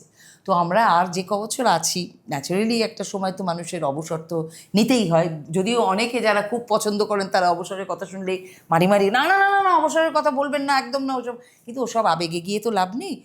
সময় থাকতে থাকতে, নিজের সম্মানটা থাকতে থাকতে সিংহাসনটা ছেড়ে দেওয়া ভালো। কারণ অস্তমিত সূর্য হয়ে কাজ তো করবো না, একদম তাই, হ্যাঁ, অবশ্যই। কারণ ওর এগেনস্টে অন্য কোনো মহিলা বা আমার এগেনস্টে অন্য কোনো কিরকম মিসম্যাচ লাগবে, বলো না কিরকম যেন তেলে জলে, ওরকম হবে না, পারবে। আর তাছাড়া আমরাই কমফোর্টেবল হব না কারোর সঙ্গে ওইভাবে অভিনয় করতে। আর আমি তো অনলের এই মুহূর্তে উইথ ডিউ রেসপেক্ট বলছি, আমি তো অনলের কলম ছাড়া কাজই করতে পারবো না। এই যে দুটো মানুষের একটা ধরুন এই যে রোমান্টিক রোম্যান্সের একটা কেমিস্ট্রি আর কি, এটা কিভাবে তৈরি হয়? আমাদের নিজেদের এরকম সুন্দর বন্ধুত্ব রয়েছে তো, বন্ধুত্ব শুধু না, পারিবারিক। আমার হাজবেন্ড মারা গেছে, আমার হাজবেন্ডেরও খুব ভালো বন্ধু ছিল 1997 সালে, যখন আমি আর অনল প্রডিউসও করেছিলেন, হ্যাঁ প্রোডাকশনে আমরা কাজও করেছি, বৈশাখে দেখা হলো দুজনায়। 3-4 বছর ভালো রকমভাবে আমাদের দোলন টিটোদা ওনার দলে অভিনয়ও করেছে, সেখানকারও নাটক অনলই লিখেছে। তো আমাদের 97 থেকেই আমার আর অনলের একটা সুন্দর বন্ধুত্ব বোঝাপড়া হয়েছিল, যেটা জেনারেলি শিল্পীদের মধ্যে একটা বন্ডিং গড়ে ওঠে দীর্ঘদিন কাজ করতে করতে। আর এমনিতেই অনলকে আমার ভালো লাগতো, ওর অসম্ভব একটা সুন্দর শান্ত ইমেজ ভালো লাগতো। সেই জায়গা থেকে লাগতো মানে এখনো লাগে, এখন একটু ম্যাচে লাগতো। হ্যাঁ না মানে সেই জায়গা থেকে আমাদের একটা বন্ধুত্ব হয়, এবং যে বন্ধুত্বটা আলটিমেটলি পারিবারিক হয়ে যায়। পারিবারিক মধ্যে না, আমার মেয়েকেও 18 মাস বয়সে কোলে তুলেছে, আমার মেয়ের বিয়ে সামনের বছর, আমার মেয়েকে সম্প্রদানও তো ওই করবে, কারণ ওর বাবা মারা গেছেন 2019-এ মারা গেছেন। তো অনল তো আমাদের পারিবারিক বন্ধু তখন থেকেই ছিল। আর আমি তো সত্যি কথা বলতে এই মানুষের জীবনে একটা ভালো বন্ধু পাওয়াটা তো খুব স্বার্থহীন বন্ধু, আমাদের বন্ধুত্বটা কিন্তু খুব স্বার্থহীন বন্ধু, যার জন্যই কিন্তু হয় না, কিন্তু না হয় না হয় না। আমাদের ধরুন একটা কথা বলছি, ধরুন আমরা যখন স্যালারি পাই, ওর স্যালারি আমার চেয়ে বেশি, আমার ওর থেকে একটু কম, কিন্তু টোটাল মানিটা রিসিভ আমি করি ভাউচারে সই করে। মনে হয়নি কোনোদিন যে ও কেন বেশি পাবে? না না না, ওটা ওর মা বলেছিল, এই কাকুলি। হ্যাঁ আমার মা নেই পৃথিবীতে। মা একদিন বললো, এই শোন, তোকে একটা কথা জিজ্ঞেস করি। কি? তুই বেশি পাস টাকা নাকি কাকুলি বেশি পায়? তাই আমি বললাম কাকুলি বেশি পায়। কেন? তুই কেন পাবি না কাকুলির চেয়ে বেশি? এটা আমার মা বলেছে। আর এটা নিয়ে খুব এখন এই যে ধরুন পেমেন্টটা পেলাম, এবার ওর পোর্শনটা আগে ওর কাছে চলে গেল, আমারটা আমার কাছে রইল। ইভেন ব্যাংকে আমাদের কার কত টাকা আছে আমরা দুজনের কেউ জানিও না, কিন্তু কখনো প্রয়োজন পড়লে কাজে আমাকে 5,000 টাকা পাঠাও তো আমি তোমাকে দিয়ে দিচ্ছি, বা আমিও কোনো আমার 1,000-2 টাকা দাও তো দিই, এটা চলে। এটা ঠিক আছে, এটা ঠিক আছে, কিন্তু আচ্ছা এবার এই জয়েন্টলি থাকা, তার একটা তো এক্সপেন্স আছে, সেই এক্সপেন্সটাও কিন্তু আমরা সংসারে ভাগ করে নিই। আমরা দুজন মিলে কিন্তু আমাদের সংসারটাকে চালাই একদম। এবং এখানে আমি ওপেন বলছি, আমার এমন কোনো কিছু নেই, কোনো কিছু আমি করিনি যার নমিনি কাকুলি। কাকুলিও এমন কোনো কিছু ক্যাশ ফিক্সড ডিপোজিট করেনি যার নমিনি আমি। আমরা আর কোনো LIC পলিসি নেই যার নমিনি ও কিংবা ওর মেয়ে, আর ওরও কোনো LIC পলিসি নেই যার নমিনি হচ্ছে আমি। আমরা মানসিকভাবে নমিনি, আমাদের এটা চলে। এবার বাজারের দায়িত্ব, বাজার, ও বাজারে গেলে কম খরচায় একটু, যেটা মেয়েদের জেনারেল সংসারই বলতে। হ্যাঁ, এই পার্টটা না বললে কিন্তু খুব খারাপ হবে, খারাপ হবে না, এটা অসম্পূর্ণ থাকবে। গৃহিণী কাকুলি, এই প্রশ্নটা আমি তোমার হয়ে করেই নিজের উত্তরটা দিচ্ছি। ভীষণ পরিমাপে চলেন, যেখানে খরচ করার দরকার দুহাত খুলে খরচ করেন, আবার যেখানে দরকার নেই সেখানে কিন্তু অকারণে কোনো পয়সা খরচা করবেন না। আমার অভ্যেস, গাড়ি ছাড়া আমি চড়তে পারি না। ইনি এখনো পর্যন্ত কিন্তু অটোতে, মেট্রোতে যাতায়াত করেন। হ্যাঁ একদম একদম করি। তার একটা অ্যাডভান্টেজ আছে, কারণ ওনাকে কেউ চিনতে পারে না। উনি উইদাউট মেকআপ রাস্তায় বেরিয়ে ঘুরে বেড়ালে বাজারে কেউ ওনাকে চিনবেন না, কিন্তু আমি বেরোলে আমাকে মোটামুটি চেনে। আচ্ছা, চেনে বলে কি, আমি কি চেনে বলে আমার কি কোনো বিরক্তি, কি কিছু না? হ্যাঁ, আমি লোকে চিনলো, দুটো কথা বললো, তাতে আমার কিন্তু কোনো নেই, এটা কোনো কথা নয়। কিন্তু ব্যাপারটা হয় কি, ওর মেকআপ ছাড়া ওকে চিনতে পারবে না, ওর পোস্টারে ওর চেনা যাবে, একদম চেনা যাবে না। ও একটা বড় এর নিচে দাঁড়িয়ে, আমি এগুলো সব পরীক্ষালব্ধ, বড় একটা ফ্লেক্স টাঙানো রয়েছে যাত্রায়। আমি গাড়ি থেকে নেমেছি, বড় একটা ফ্লেক্স, সেখানে কমিটির লোকরা আসুন, আমাকেই নমস্কার করছে, আসুন দাদা, ও আমার সঙ্গে আছে। দিদি আসেনি? আমি বললাম হ্যাঁ এই তো কাকুলি। ও এটা দিদি? বলি সে পোস্টারে মানে মিলছে না। মিলছে না, আমি মেকআপে একদম change এবার হয়ে যাই। আমার সেটা নেই। ও একদম আমি change হয়। রাস্তাঘাটে বেরোলেই দাদা ভালো আছেন, হ্যাঁ, আর কলকাতায় কি লেক অনেক মার্কেটে মানুষ গেলে- তো গ্রামের থেকে কাজ করতে আসে, তারা লেক মার্কেটে গেলাম কিংবা গড়িয়াহাট মার্কেটে গেলাম, এখন সব চিনে গেছে, মাছের বাজার অমুক বাজার, দীর্ঘ বছর ধরে যাতায়াত। ইভেন পুলিশের ট্রাফিক পুলিশরা আমাকে, এমনও হয়েছে অনেক ট্রাফিক পুলিশ কিন্তু আমাকে নো পার্কিংয়েও কিন্তু 15-20 মিনিট অ্যালাউ করেছে। হ্যাঁ, এইগুলো করে সারা পশ্চিমবাংলার পুলিশরাই চেনে, কলকাতায় তো ভালোবাসেন, প্রচুর গ্রামের মানুষ আর কাজ তাদের করে না? হ্যাটস অফ, তারাও আমাদের অনেক রাতে সহায়তা প্রচুর করে। প্রচুর প্রচুর। এই যে বিষয়টা, এই ইগোর যে ব্যাপারটা, এটা ইগো বলে একটা কথা আছে, ওই ইগোটা নিয়ে ভাবার না সময় পাইনি আজও।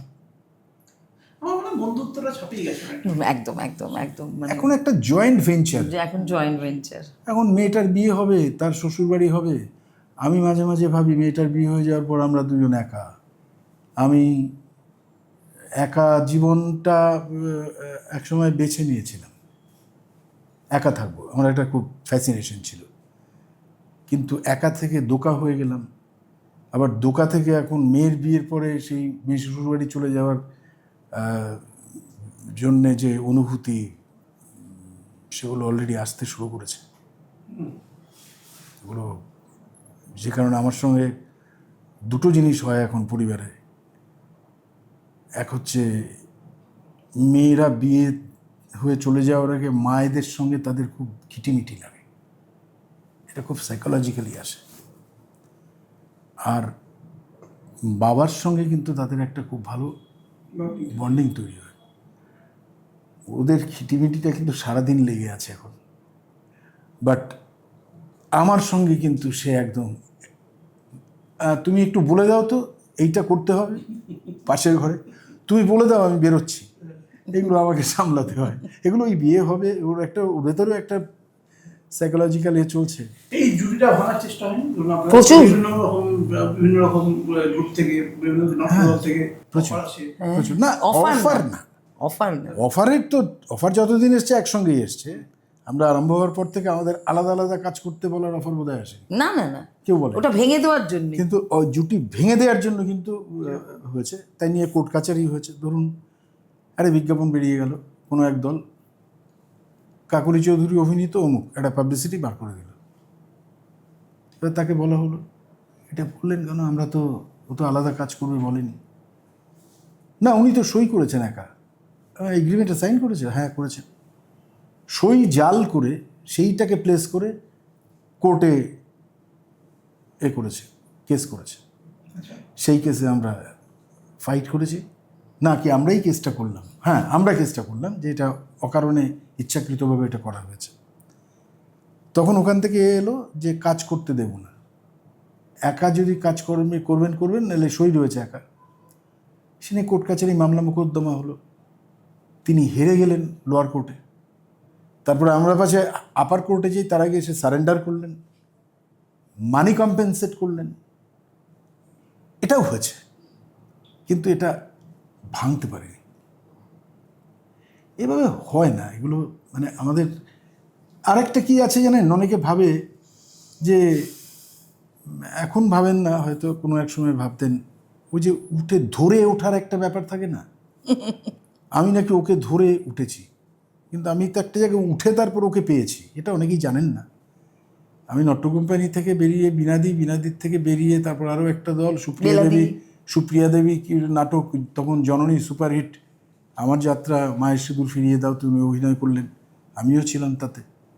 বেলা সরকার, বেলাদি, অনাদি চক্রবর্তী, এনাদের সঙ্গে অভিনয় করার পরে আমার একটা দীর্ঘ 12 বছরের একটা জার্নির পর কিন্তু কাকলির সঙ্গে আমার এটা তৈরি হলো। কিন্তু আমাদের ইন্ডাস্ট্রি তখন থেকেই বলতে শুরু করলো, যেই জনপ্রিয়তাটা বাড়তে শুরু করলো দুজনেরই, তখনই বলতে শুরু করলো এই ছেলেটা একে ধরে উঠছে, কাকুলি ছাড়া তার কোনো দামই নেই। অনেকে অনেকে বলেছে, অনেকে খুব পাত্তা ক্লোজ লোকেরা পাত্তা বলেছে। দিইনি। আমার তো ভীষণ সহনশীলতা, আর আমি এগুলোকে কোনো পাত্তা দিই না, বিকজ এগুলো নিয়ে ভাবনার মতো লঘু জায়গার ধরে মানুষ কখনো আমি। 30 বছর থাকা যায় নাকি? হলো? আবার অনেকে ভাবেন কাকুলি তো সব পয়সা নিয়ে নিচ্ছে, হ্যাঁ, এটাও কিন্তু একটা মহিলা বেসিক ইনস্টিংক্ট, এটা মহিলাদের মধ্যে কিন্তু এটা থাকে, যেহেতু অনেক মহিলাই অনেক পুরুষের ঘাড় মোটকে অনেক সর্বনাশ করে তাদের রসাতলে পাঠিয়েছেন। তারও এক্সাম্পল আছে। আমার যা কিছু উপার্জন সব নাকি কাকুলি নিয়ে নেয়। আবার এটাও ভাবে কাকুলির সব পয়সা তো অনলই তোলে, ওই তো ভাউচারে সই করে একটু আগে বললাম টাকাটা আমি নিই। অতএব এরাও না কনফিউজড, এই তো কে কারটা কি কখন নিয়ে ফেলছে তো বোঝা যাচ্ছে না। আর আমি খুব এনজয় করি এগুলো। আমি এই যে এত হেসে কথা বলছি না, আমি সারাদিনে খুব একটা হাসি না। না আগে আমি খুব মাথা হাসাহাসি- টাথা গরম হতো, কিন্তু এখন বয়সের সঙ্গে পরিণত হয়ে it's a গেছে, game. ভালো লাগে না। আর এখন সবাই জানে যে এটা উনি আছেন যিনি ভাঙতে পারেন, আর কেউ ভাঙতে এখন একটা কথাই বলি, বিশ্বকাপের আজকে শেষ পর্যায়ে আমি একটাই বলতে পারি, উনি হচ্ছেন মেসি, বলটা পাস করে দিয়ে উনি গোল করেন।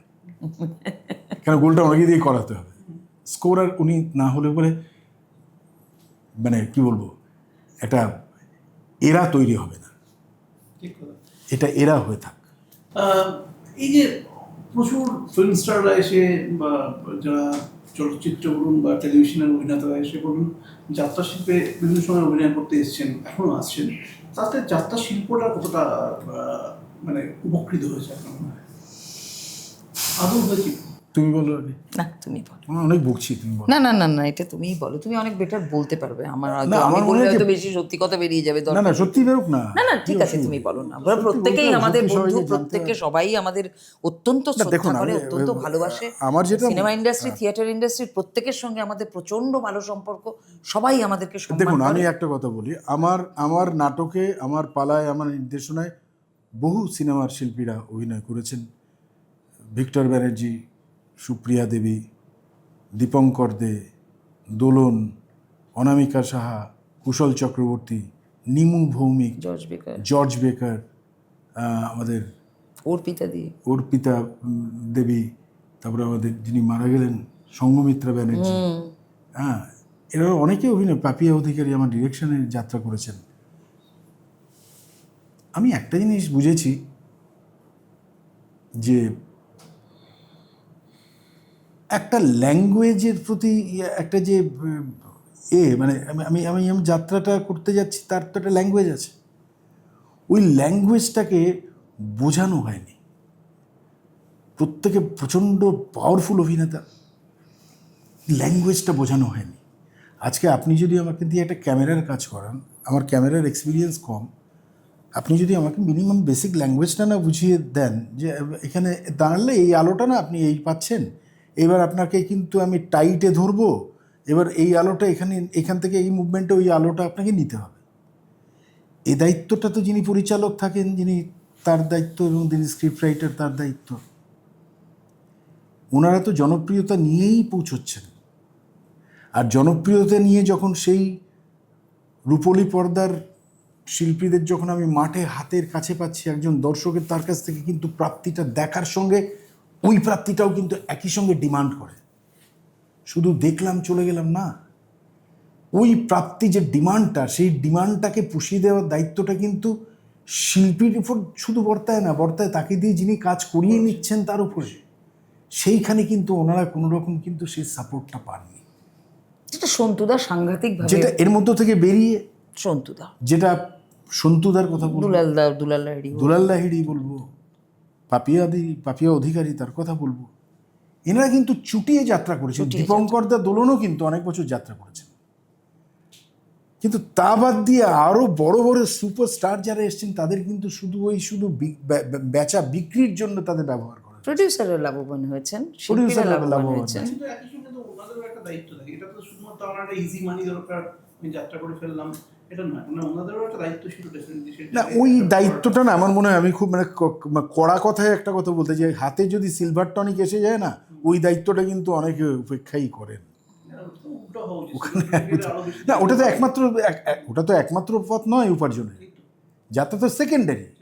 এরা কখনোই কিন্তু যাত্রাকে কিন্তু রাখেননি। আমরা সিনেমা, আমরা যাত্রা করতে যাচ্ছি, এটা ছিল মূল কারণ। ওখান থেকে পয়সা আসছে, খাওয়া দাওয়া ভালো হচ্ছে, যাতায়াত করি, ভালো আছে, টাকাটা পাচ্ছি, তারপরের ভাবনাটা, সেজন্য অনল কাকুলি রইল তো, ওই ভাবনাটা ভেবে 30 বছর চলতে হবে তাদের।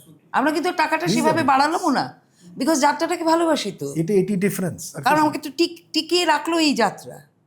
সিনেমা তো যাত্রা শিল্পীদের, সিনেমা শিল্পীদের যেমন প্রডিউসাররা টাকা পাবে বলে তাদের গ্ল্যামারকে ইউজ করার জন্য ডেকে নিয়ে এসেছে যাত্রা ইন্ডাস্ট্রিতে সসম্মানে, তারা যাত্রা করেছেন, অনেকে যাত্রা টিকেও গেছেন বহুদিন, আবার যে কজন টিকে গেছেন তো নামই বললাম, সন্তুদা, পাপিয়াদি তো আলাদা কথা, টিটোদা বা দোলনরাও বেশ কিছুদিন, দুলালদাও বেশ কিছুদিন যাত্রা করেছেন। কিন্তু আমার একটা কষ্ট আছে, আমার একটা দুঃখ আছে, ক্যামেরা কিন্তু কোনোদিন সেভাবে আমাদের ডাকলো না। কেন ডাকলো না আমি এর কারণ কোনো কিছু খুঁজে পাই না। হয়তো ভাবেন যে ওনারা আমরা ব্যস্ততার মধ্যে থাকি, একটু বলতে দাও, নিশ্চয়ই, যে ওনারা ব্যস্ত থাকেন, ওনারা সময় দিতে পারবেন, হয়েওছে এরকম।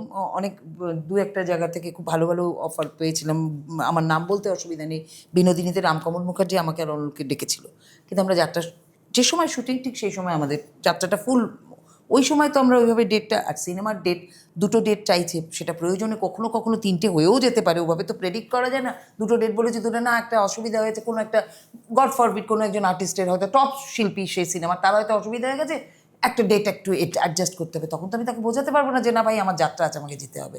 তো আমি কখনোই কাউকে অসুবিধার মধ্যে ফেলতে চাইনি বলে আমাদের হয়নি।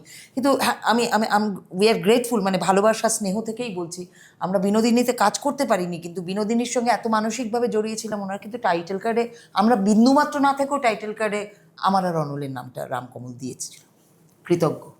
সুলতান ছবিতে রাজাচন্দ্র ডেকে নিয়ে গিয়ে কাজ দিয়েছে, তার একটা আগের ছবিতে গার্লফ্রেন্ডে আমি একটা জনৈকা করিডোর দিয়ে হেঁটে যাওয়ার, না ওটা ওটা ওটা ওটা একটা পিওরলি একটা ভুল বোঝাবুঝি হয়েছিল। আমি যে আমাদের মঞ্জিল আমাকে একদিন আমি মুর্শিদাবাদ থেকে শো করে ফিরছি, বলছে কাজী তুই কালকে তোর কী আছে? আমি বললাম ছুটি আছে।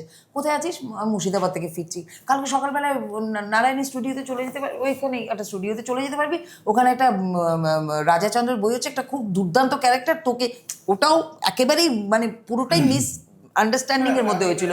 বোথ বনিকে এবং রাজাচন্দ্র যারা চিনি, মানে এই বলছে অসম্মানটা করার মধ্যে ছিল না, অসম্মান কিন্তু করেনি, আমি একদম করেনি। আমি যখন আমি না ঠিক আছে আমি এক্ষুনি খেয়ে দিয়ে গাড়িতে শুয়ে পড়ছি, আমি কাল সকাল 11টার মধ্যে পৌঁছে যাব, কোনো ব্যাপার না।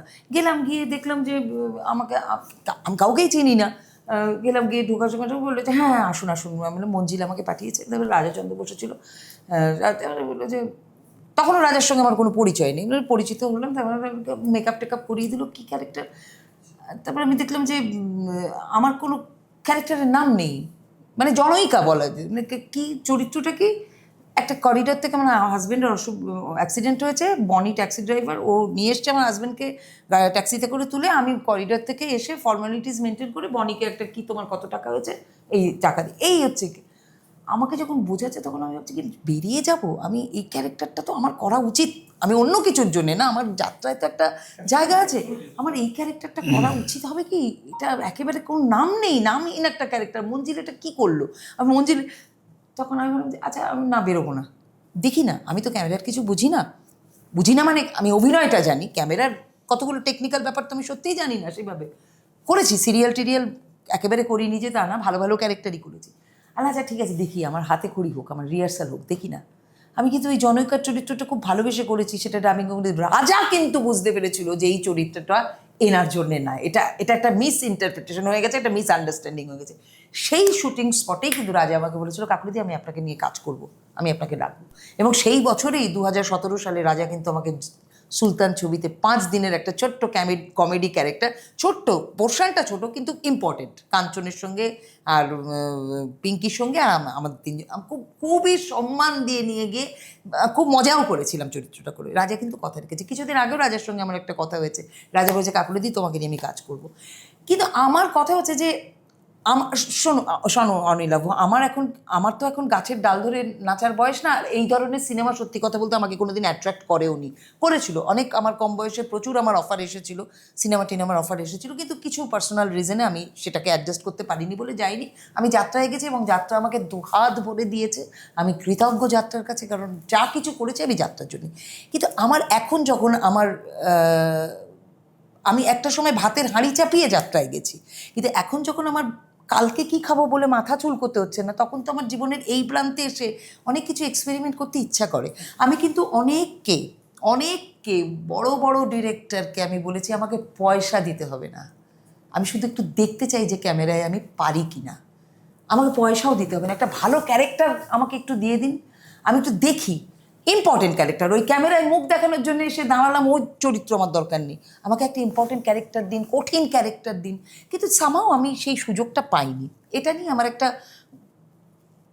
ক্ষোভ, বলবো না কার ওপর ক্ষোভ করবো, আমার একটা যে এটা পেলাম না, একটা আর তো বয়স হয়ে যাচ্ছে, আর তো এখন করলে মা ঠাকুমাও করতে পারি, আমার কোনো চাপ নেই, মা ঠাকুমাও করতে পারি, কিন্তু সেরকমভাবে যদি ঠিকঠাক একটা চান্স পাই আমি ক্যারেক্টার হলেও ভালো মানে চেষ্টা করব, আমার সততা দিয়ে আমি সেই চেষ্টাটা করব। আর সেই জন্যে আমি এখন যেহেতু ক্যামেরায় চান্স পাইনি, সেহেতু আমি ওই গ্রিন রুমে বসে বসে নিজের ফটো নিজেই তুলি, দিয়ে নিজেই রিল বানিয়ে, নিজেই ডিরেক্টর, নিজেই লাইটম্যান, নিজেই স্ক্রিপ্ট রাইটিং করে একটু কিছু পোস্ট করি, ওতেই আমার ভালো লাগে। ওই আমি নিজেই দেখি, আমার তো ওই সমস্ত ভিউজ বাড়াতে হবে, করতে হবে, ওখান থেকে পয়সা রোজগার করবো, ওটা আমার নিজেকে দেখতে ভালো লাগে। এবং দেখে মনে হয় বাহ, আমি তো দেখতে সুন্দর, সব অ্যাঙ্গেল থেকে আমি দেখতে সুন্দর, খারাপ তো লাগছে না। কেউ তো বলে না যে বাহ এত বয়সে হয়ে গেছে, আমার কেরালার ছবি দেখলেও কেউ বলবে না, আমার কেরালার রিলগুলো দেখে সবাই বলে যে 18 বছরের বাচ্চা মেয়ের মতো লাগছে, কিন্তু তবু আমি কোথাও চান্স পাই। হ্যাঁ, আমি একটা লোকের নাম না করলে খুব বেইমানি করা হবে, সেটা হচ্ছে দেবাশিস দিঘাল। পুলিশ ফাইলে নিয়ে গিয়ে আমাকে দুটো দুর্দান্ত ক্যারেক্টার দিয়েছিল, একটা ভিলেন, একটা খুব সফট। আমার খুব ভালো লেগেছিল এবং আমি খুব পছন্দ করি। অনেকে আমাকে বলেছিল এই পুলিশ ফাইল কেন করতে যাচ্ছ, আমি কেন করবো না, আমার অভিনয় করার সুযোগ আছে। আর ওর যে হাই টিআরপি, কত মানুষ যে আমাকে বলেছে ও দিদি আপনার পুলিশ ফাইল দেখেছি, আপনি এত শয়তানি কী করে করেন, এত মানে একটা দজ্জাল শাশুড়ির ভূমিকায় অভিনয় করেছিলাম। আমি ভীষণ এনজয় করে কাজ করেছিলাম। পয়সা ছিল না পুলিশ ফাইলে, সবাই জানে পুলিশ ফাইলের পয়সা খুব কম, কিন্তু ওটা তো আমার কাছে ম্যাটার করেনি। আমি নিজের গাড়ি নিয়ে গেছি শুটিং করতে, খাজনার চেয়ে বাজনা বেশি হয়েছে, কিন্তু আমি কাজটা খুব দারুণ এনজয় করে করেছি। একটা জিনিস হচ্ছে যে এই যে আমরা কথা বলছিলাম, সোশ্যাল মিডিয়া বলছিলাম, মোবাইল বলছিলাম, এই মোবাইল বলুন বা ধরুন মানে লাস্ট বছরের মধ্যে আমাদের গ্রাম বাংলার সংস্কৃতির ক্ষেত্রে একটা বড় চেঞ্জেস এসেছে। আমরা এরকমও দেখেছি যে ধরুন ভোজপুরি গান চালিয়ে সমস্ত ঝাড়খণ্ড থেকে বিভিন্ন রকম স্বল্প বসনা মহিলাদের নিয়ে এসে নাচ করাটাও বাংলার সংস্কৃতিতে ঢুকে গেছে, এবং ওই ভোজপুরি যে সমস্ত গানগুলো চালিয়ে, দুর্ভাগ্যজনক কিন্তু মেনে নিতে হবে এটা হয়েছে। এইটা মানে এটা কতটা এফেক্ট করেছে আর কি এই যাত্রা শিল্পে, আপনার মনে হয়? যাত্রাকে এফেক্ট করেনি? আমি এরকম যাত্রা আমরা অভিনয় করেছি, যাত্রা হয়ে গেল, প্রচুর লোক, তারপরে কমিটি থেকে অ্যানাউন্স করছে যাত্রাপালা শেষ হয়েছে, এরপর আমাদের হাঙ্গামা শুরু হবে, মহিলারা আপনারা বাড়ি চলে যান, প্যান্ডেল থেকে বেরিয়ে যান। ওই ক্লাসের লোক খুব কম থাকে। তারপরে আমরা আস্তে আস্তেও যাত্রা শেষে আস্তে আস্তেও দেখেছি যে অর্কেস্ট্রা হচ্ছে, হাঙ্গামা হচ্ছে, লোক নেই, বা 5, 10টা 12টা ছেলে কতগুলো সামনে স্টেজে গিয়ে, কিন্তু লাস্ট 2 ইয়ার্সে কিন্তু এটা অনেকটা কমেছে, হ্যাঁ অনেক কমে এসেছে। ওগুলো যাত্রাকে ছুতে পারে, ওগুলো যাত্রাকে হ্যাম্পার করতে পারেনি।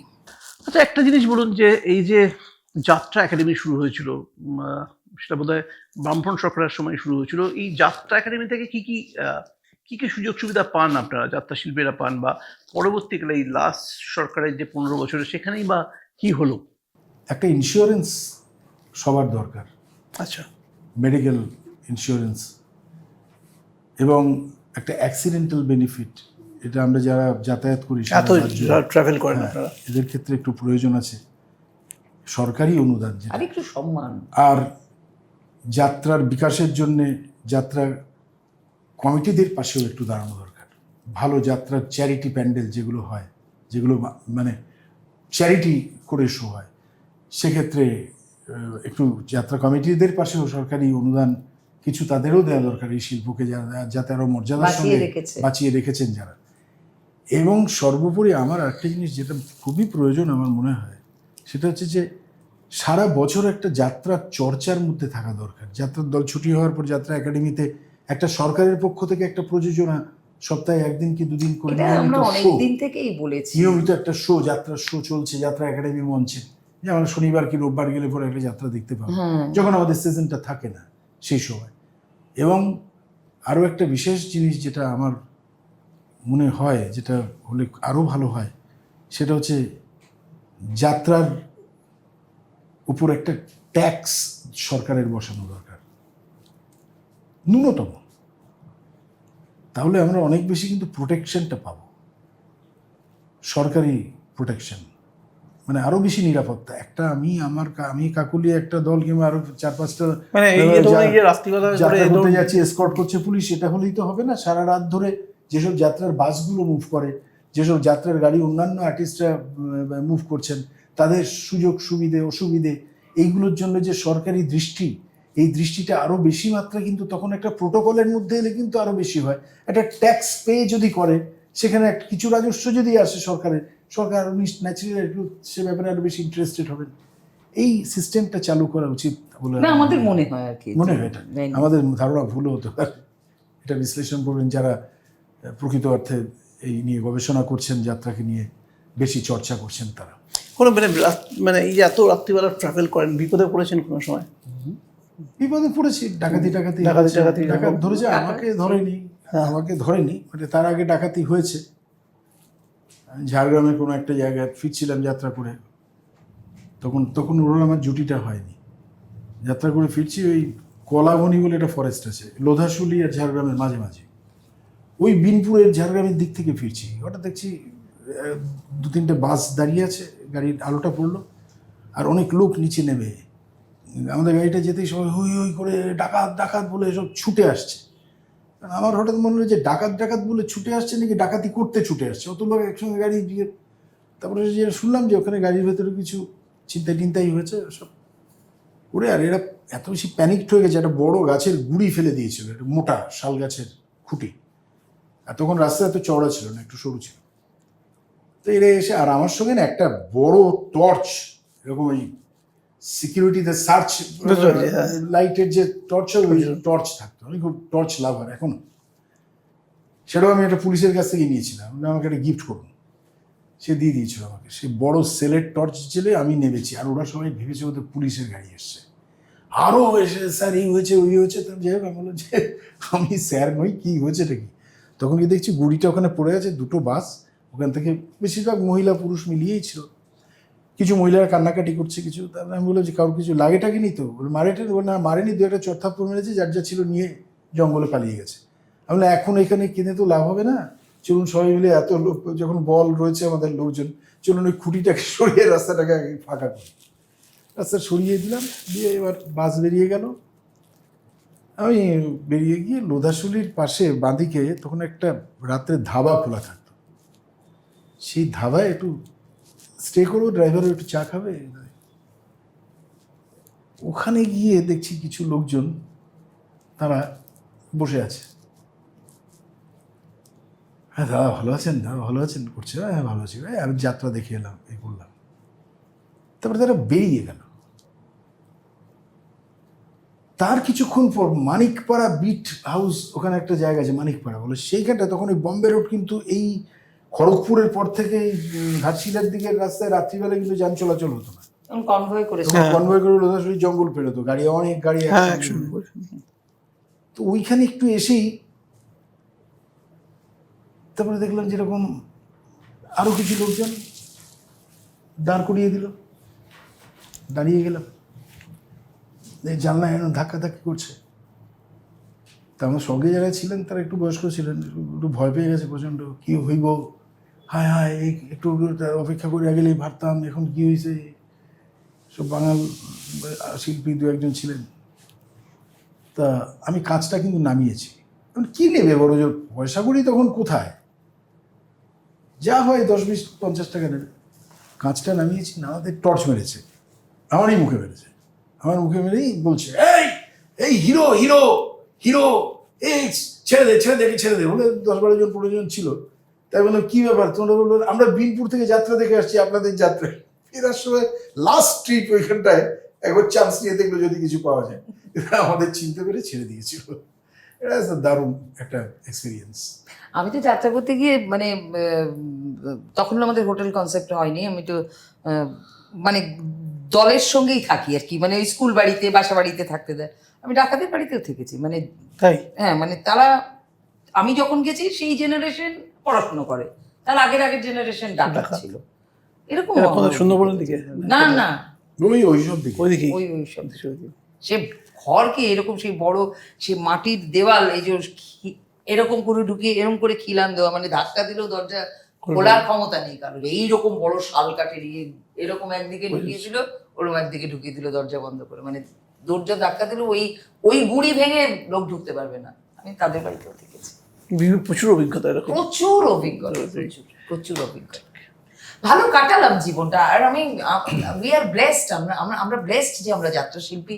এবং সত্যি সত্যি যদি এত মানুষের সঙ্গে দেখা হওয়ার সুযোগ, সেটা তো আছেই। অনেক গুণী মানুষের সঙ্গে কাজও করেছি। বেলাদি, আমি বীণাদির সঙ্গে কাজ করিনি, বেলাদি, তিনু বন্দ্যোপাধ্যায়, লতা দেশাই, তারপরে তরুণ কুমার, অনেক অনেক বড় বড় শিল্পীর সঙ্গে কাজ করেছি। সুদেশ নারায়, ইন্দ্র লাহিড়ী, সন্ধ্যা রায়, তাপস কুমার সন্ধ্যা রায়, যাত্রার তাপস কুমার, আমার যাত্রার শুরুটাই তাদের সঙ্গে, তাপস কুমার সন্ধ্যা রায়। অনেক বড় বড় শিল্পীর নিচে কাজ করে স্ট্রাগল করতে করতে উঠেছি। তবে একটা কথা বলবো, প্রত্যেকটা শিল্পীর জীবনেই না একটা স্ট্রাগল থাকার দরকার। চাট জলদি পেয়ে যাওয়াটাতে না, তাহলে আর শেখার ইচ্ছেটা চলে থাকে না। যখন তখন যেমন শেখানোর তখন যেমন আমাদের সময় যখন কবে প্রাইভেট গাড়ি পাবো, আমার যখন পেটে 7.5 মাস পর্যন্ত বাচ্চা, তখনও কিন্তু আমি সুপারহিট, তখন কিন্তু কাকলিকে সারা পশ্চিম বাংলার মানুষ চেনে, তখনও কিন্তু আমি হোটেল পাইনি, বাসের পেছন পেছনেই যেতাম। আর একটা সম্মান দিতাম, মানে ওই একটা কিছু। আজকাল ব্যাপারটা হয়েছে কি জানো তো, আমরা না অভাবটা, ভাতের হাঁড়িটা চাপিয়ে তবে যাত্রা করতে গেছি।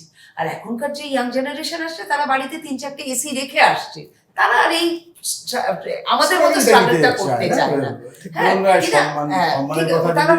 তারা আমরা কবে গাড়ি পাবো, কবে হোটেল পাবো তাকিয়ে থেকেছি। বেলাদি গাড়ি করে বেরিয়ে যাচ্ছে, বীণাদি গাড়ি করে বেরিয়ে যাচ্ছে, আমরা করে তাকিয়ে রয়েছি কবে আমরা ওই গাড়িটাতে উঠবো। কিন্তু তার জন্য আমরা আমাদের নিজেদেরকে প্রমাণ করার চেষ্টা করেছি যে আমরা কিছু একটা ভালো করলে আমাদেরও ওই দিনটা আসবে।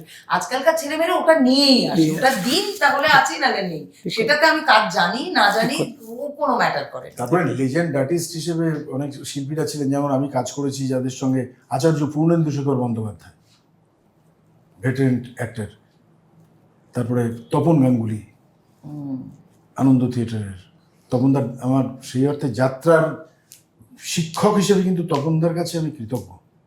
স্ক্রিপ্ট রাইটিং থেকে শুরু করে যাত্রায় অভিনয় করার স্টাইল, যাত্রাটা কি, অমিতাভ ঘোষ, তপন গাঙ্গুলি, এই দুজনের নাম না বললে পরে অকৃতজ্ঞতা হবে। উজ্জ্বল সেনগুপ্ত, মীনাক্ষী দে, বেলা সরকার, কাজ করেছি প্রচুর। একটু শূন্য থেকে শুরু করা উচিত প্রত্যেকেরই। আর তবে না একটুখানি স্ট্রাগলটা করলে একটুখানি কি পয়সাটাও সম্বন্ধে মানুষের দরদটা জন্মায়। পয়সাটা কি, পয়সাটা রোজগার করতে কতটা কষ্ট হয় সেটা ফিল করা।